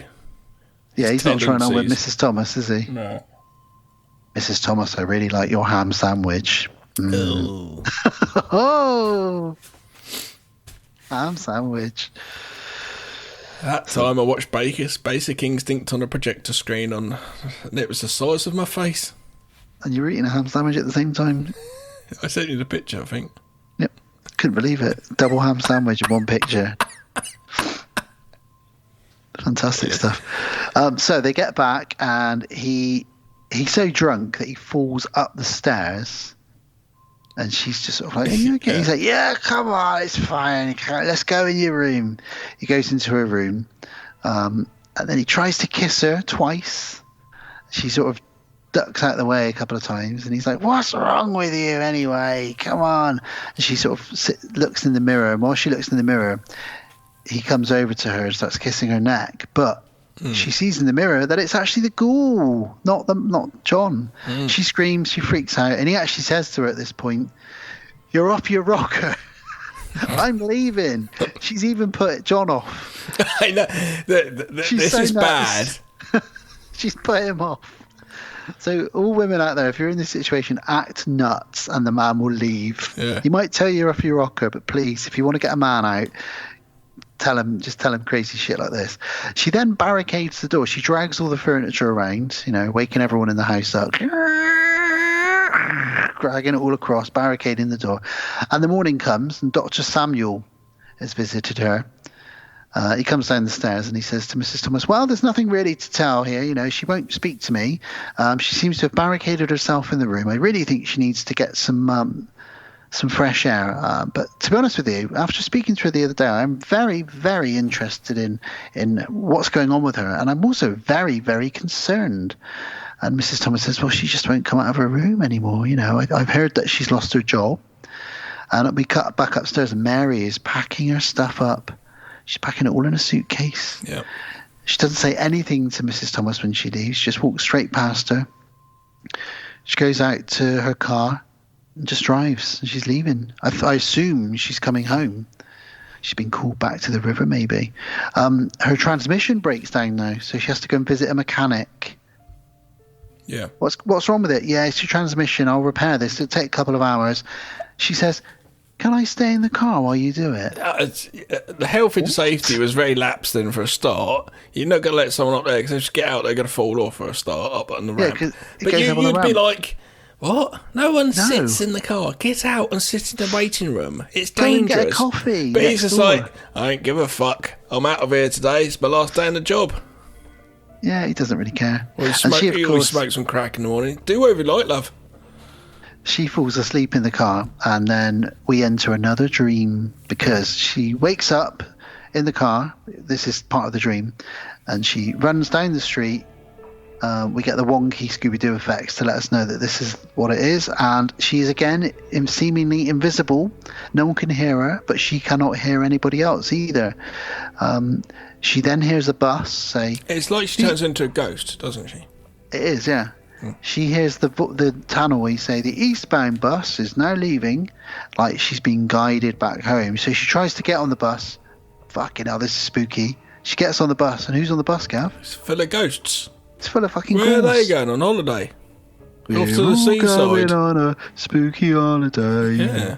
You coming with us, love? Yeah. She runs away again. No one can see her. She almost gets run over just because even the cars don't see her. And she says, why can't they see me? Why can't I leave this place? Then she does hear the birds again, though. Yeah, well, for that, though, she goes up to a cop. She tries the taxis, and everybody's oblivious to her. But yes, then the bird, tweet, tweet, tweet, and she's back in the world. She goes to visit the doctor again. And she's like, Doctor, it's happened again. And he's got his back to her, like he does in the chair. And we all know what's coming. Doctor, I've had the same experience. And the chair spins round. And it's the ghoul. Yeah. And then surprise, she wakes back surprise. up. I kind of knew Surprise. that was going to happen, but yes. She wakes up back in the car. None of it actually happened. And she just speeds off the ramp. Fuck the transmission. It seems to be working now. The mechanic just sort of looks like, you're right. He just what looks is up with this one? Yeah. Fucking hell. She then drives to the carnival. And she sees the ghouls. She does...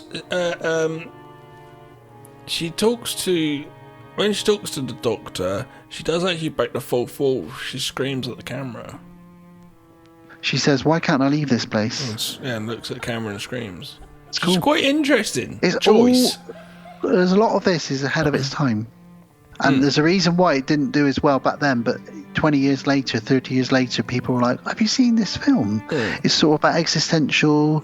It's funny, when I watched it not that long ago for the first time, I was kind of like, yeah, whatever. It didn't, watched it in colour, appreciated it a lot more actually, but having this conversation with you, it gives me a lot more of an appreciation for it. This film is quite an arty film, but not in a not in camera way. Not in like camera angles. Yeah, it's a piece of art almost. He's got something to say, Herc Harvey, with this, and I think, unlike the last film, this film leaves things open to interpretation, but it's a little bit more interesting to talk about because it's dealing with quite meaty subject material. Speaking of an art film, I didn't say not sort of angles. Next though, when she goes to the sea, some really lovely shots. Yeah, so she goes to the pavilion, to the carnival, and all the ghouls, not just the main one, lots of women as well, all come out of the water, and they start dancing around. And she sees herself like a ghoul version of herself dancing with the main ghoul. It's a bit weird why they're dancing, but it is back in the day. It's an old film, so yeah, dancing was more of a thing then, wasn't it? She runs onto the beach where she's chased by all the ghouls, and she collapses. They close in and sort of surround her. And the next day, the sort of final scene, really, well, one of the final scenes, we see the Dr. Samuels, the minister, and a policeman, and they've been searching for her, and they're at the pavilion, and they see her footprints. They say, "Look, here's her footprints," and then they suddenly just stop, and we can see where she's fallen down and her hand hit the sand, but there's no other footprints. What happened? She vanished. Yeah. And the final scene, the sort of nail in the coffin, really, which really I love, is that we cut back to her hometown. They're pulling the car out of the river, and they've got all three girls in the car, including Mary. So she's actually been dead the whole film. Yeah. I absolutely love that, and I think that's really is the cherry on top of the cake. It's a good film. Yeah. Really good. It's better than, like I said, it's better this time around, I feel, for me. Coloured and talking with you about it, I'll have to watch it in colour, I think, just to see what that's like. Because I think the ghouls. What colour are the ghouls then in the colour version? Because they're obviously white, pasty faced. I don't know. I can't remember exactly. I think kind of. No, I don't know. I'm not going to try and say. No worries. I would try and pull it up, but it's going to then just start playing a bloody film. No worries. Well, look, this is clearly the better of the two films. I enjoyed Cult, but this is a genuine cult classic, and one film that I never thought we'd probably ever talk about, really. It's not one that's been on the list to talk about. Again, that's why we love our Patron Picks episodes, because we get given films to talk about like this. We've had a really good discussion around this. So yeah, Dante, thank you so much for your picks. Yeah. I really enjoyed talking about these two films, especially Carnival of Souls. And if anybody hasn't ever seen it, go and check it out. It's on Prime, it's on YouTube. Go and watch it in colour, go and watch it in black and white. I've never seen the remake. I've seen the remake. I can't imagine it being very good. No, and it's like a 3 out of 10, I think, on IMDb. So. Oh God, no! Right. Well, there we go. That was that. So, Gavin, my friend, yes. let me take the crown back off of our patron. It's a thumbs up for that film for me. Oh, big thumbs up for me as well. Dante, you must give me back the crown now. Sorry. And I'll place it back in its cabinet, where Bill Murray will guard it until our next Patron Pick episode. Well. Yeah. Let's say goodbye.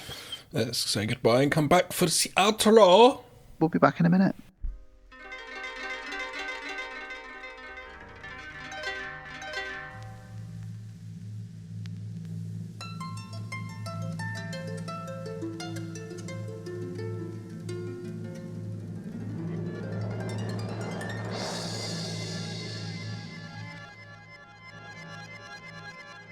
And we're back.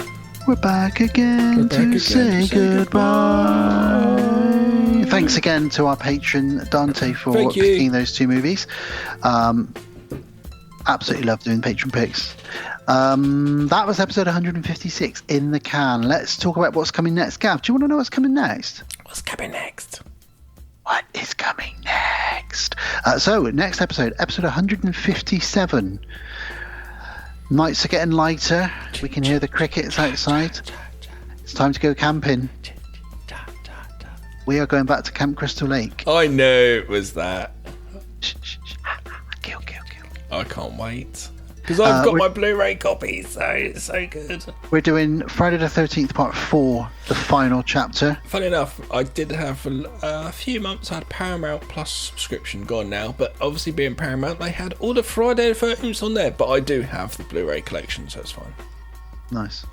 Well, we're doing Jason 4 and Jason 5 from 1984 and 1985 respectively, so yeah, made a year apart, and as we continue on our trails blazing through those every summer. So yeah, that's the next episode, Jason 4 and 5, or Friday the 13th 4 and 5.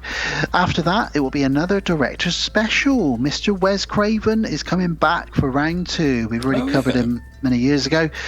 We'll be covering The Hills Have Eyes from 1977, another hot holiday movie about a family just going on a little trip through the desert in their camper van, Gav. What could go wrong? Oh, of course. What could go wrong? And we'll also be pairing that up with The People Under the Stairs from 1991. Again, what could go wrong? It's a bit of a heat wave. There's an ancestral couple living in a house. Well, it's so interesting that the couple's the same couple in Twin Peaks. So They are. interesting. We've got Ving Rhames in that one too. It's a very Motherfucker. interesting film to talk about. Yeah. That was a very good Ving Rhames. And after that, it's another patron episode 159. Will be our buddy Don Collier, his second time around. So he's yet to decide on the films, so hopefully I'll get that by the next episode so I can tell you guys what they'll be. But that is what's coming up. We've got 2 Jason movies, 2 Wes Craven movies, and another patron pick coming up. I'm stoked with the Really Friday stoked. 13th because that's my favourite of the slashers. Yeah. And it's the summertime, and it's such a nice excuse to go back to Friday the 13th movie. You know. Well, it means every summer we're watching a couple of them, talking about them, you know. I know, it's it's nice. good. That's why lately I've watched, this week alone, I've watched The Burning and Sleepaway Camp because It's I that just, time. Yeah. you know, I love those sort of campy, as in camp, you know. Aren't horror they? movies. I guess it's like we're saying earlier with us. Some people like listening to us, and it feels quite comfortable. It's the same for me. Going to an American, not I've ever been, one of these camps in America, and like there being a killer and be women getting their boobs out, and there's knives, and it feels like home. Guys trying to hit on girls, everyone's playing baseball, you know. You've always Someone's got the nerdy smoking one. a funky cigarette, you know. You got the geeky kid with the glasses. I make horror movie masks. Oh, you're a weirdo. Yeah. Great stuff. Yeah, brilliant. It Wow. feels like home. There we go. So let's do some housekeeping and then we can say goodbye and good night. Yeah. You've been listening to us, and you've been listening to. Huh? I thought you might want to say it. The podcast on Haunted Hill. Okay, you did it twice. I thought we were having some sort of internet connection problem, or my brain was having some sort of connection problem. We are the podcast on Haunted Hill, a proud member of Legion Podcast Network, and have been for over 10 years now. We're also under the Deadbolt Media umbrella. Yes. We'll talk more about them in just a moment. If you want to know more about Legion Podcast, go to legionpodcast.com to visit their website. All of the shows under the network umbrella will be on there, including us, and all of our back catalogue, same for all the other shows. If you want to email me and Gav, then it's the podcast on Haunted Hill at outlook.com, all one word. We're on Facebook as well. We have a Facebook page with a huge community. I say huge because it is. It's about 500 odd people, and that's been going for 10 years. Everybody knows each other quite well. Please come and join us. Share what you're watching, trailers, silly gifs, memes, and just generally talk. Obviously, we promote the shows on there. We talk about what we're watching, and you can message me and Gav. We all chat on there as a community, and I'm on there on on private messenger as well, so please chat to me. Gav might chat to you back as well occasionally. It depends on what you say. It depends on my mood. It's no insult to any particular person. It's me. He's like Mary. It's not you, it's me. He's like Mary from Carnival of Souls. He'll either tell you to fuck off or he'll have a few drinks with you. It depends how he's feeling. Wherever you're listening to us now is where you can continue to listen to us. We're on all podcast platforms, really. Just search for the podcast Hot on Haunted Hill. But we are on Spotify, YouTube, Podbean, Apple, Podcast Addict, all that stuff. We're on Instagram, which is where we promote the episodes with little collages and the link to each episode. Just go to the Podcast on Haunted Hill Insta, all one word. We talked about Deadbolt Media. That is our production company where we have done some short and some features.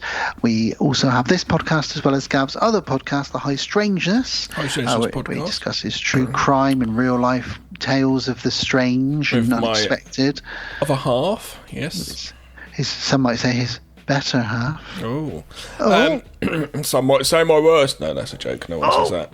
Don't get in trouble. We also have under Deadbolt umbrella, because it's media, we actually have a different line of comics actually going on. H.P. Lovecraft inspired, and there's another line of special comics going on. Yeah, more availability to come. News on that soon on the website. Yeah, I imagine so.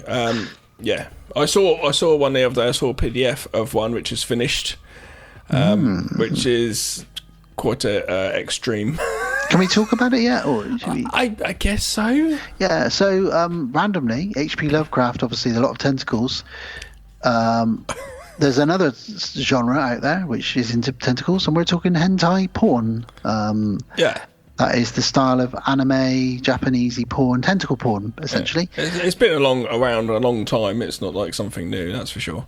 Yeah, and randomly, we have been quite successful in that endeavour unexpectly. It's not something we set out to do. Form, yes. Not in film form yet. I'm pushing for that. Yeah, Deadbolt have basically come up with a line of the first one, but another one too, of comics like this. And it's crowdfunded, and it's going to push other projects forward as well because it's been so successful. So Eldritch Lust. Yeah. Then the second one is going to be up. So at the moment, there's almost 1,000 people following the campaign. It hasn't even started yet. It's crazy. But the first one was successful and made us become a legit company. That's why we now have Deadbolt Media, because of I saw the episodes, different stories and comics, and it's all horror sort of themed with tentacles and things, but obviously very graphic images, and it appeals to all sorts. There is, there's all sorts. There's men and men. There's women and men. There's all sorts, and it's a strange thing for us to be talking about here because it sounds like we're just talking porn, but I suppose it kind of is. It kind of is, really, but it's like a different branch. But of it, we ended up just kind of making these comics, and we have such a fantastic team at Deadbolt of artists and writers. Like it just, I don't know, it just came about as almost a joke, and people like it, and we're like, okay. Like I said, we unexpectedly were very successful, made enough money that we now have a legit company. So it's going to push forward other projects as well. That's what we're hoping, yeah. It's fantastic stuff. If you want to know more, just go to deadboltfilms.com. We have a YouTube channel as well, Deadbolt Films, and we're on Instagram. Just go to Deadbolt Films or one. And if you are interested, I think you just go to Kickstarter, presumably Deadbolt Media. If it is under Deadbolt Media, I'm pretty sure it is. I'm not really sure. I think so. But if you type in Eldritch Lust, you would find it. But we also do another comic series on there as well, which is like a folk horror series, Abyssal Albion. And that's there's a fourth one going into publication soon, like a different artist to Ben, who's Deadbolt's artist. But yeah, so we've got lots of things going on, so it's quite fun. Yeah, and it's all horror-y themed, really. Horror mystery. And a lot of Lovecraft themed stuff as well. Yeah. A lot of our shorts have been Lovecraftian as well. This is Tom's influence. I know I'm easy going. I'm like, yeah, cool. Kev's just like, where do you want me to put the tentacles? That's not something. I did say to Ben, I said, you're not getting bored drawing this stuff. He said, no. Okay. And finally, we are also on Patreon, which means if you like what you hear and you want to support us in a monetary fashion and keep the show moving forward, then you may do so if you wish. If you become a Patreon supporter, you get a free t-shirt in one of 3 colours sent to you. You also get to choose which 2 films we cover when it comes to your turn. You get access to our entire back catalogue via Patreon, as well as any additional content that we put up, any bonus content. And you get your name read out at the end and a big thank you and a visible high five coming your way. For as little as £1 or $1 a month, you can do that if you wish. Don't have to do it, but we love it if you do. In the past, we have bought things like quite large pieces of equipment for recording, and it all helps towards that. It even helps us rent films or buy films when we're reviewing them if we can't find them or if they're obscure. It does really help us and keep things ticking over, because it does actually cost money to do a podcast. We've been doing this for over 10 years, so no, we massively appreciate it. Thank you. Yeah, we love you guys. So I'm going to thank you all very much, one by one. Obviously, our top king, Dante, who I hope you enjoyed your episode, Dante. Thank you so much for your picks. So thank you to you for your support. Thank you, of course, to Don Collier, to Matthew Godley, to Jamie Jenkins, Kevin S. Fife, Sarah Kay, Rachel, RJ McCready, and Alex Boo. Thank you guys ever so much. Thank you so much. As always, we love that you support us like that. Thank you. Always be thinking about what your next patron pick is, because some of you guys are coming up. No pressure. Like, honestly, you're like, Gav's not going to like it. Yeah, cool. That's fine. That's absolutely fine. You could make him watch another Leprechaun movie. He'd love that. Or Critters 3. No, you know what happened when I said Shitters 2 and Shitters 2, and we got our only bad review. I know. Of the podcast. Well, there we go. That's everything. Thank you, everybody, for listening, for supporting, just being with us. That's it. Let's just say goodnight and get the fuck out of here, because the tentacles are coming. Yes, good night, everybody. Thank you for listening. Take care in the world. Be safe out there in this crazy, crazy world. It's a good night from the Mormons knocking on the door. It's a good night from Bill Murray's tentacles. And it's a good night from your rapey neighbour who wants to just come in and give you coffee and your cornflakes in the morning. Not coffee, whiskey and your cornflakes in the morning. Yeah. And it's a good night from Bill Murray's fish. He's ill. No, he's shocking ill. And remember, before you go to sleep tonight, check under the bed, because there just might be an electric eel. There might be. You never know. Good night. Take care. Thank you for listening to the podcast on Haunted Hill. We will be back again real soon.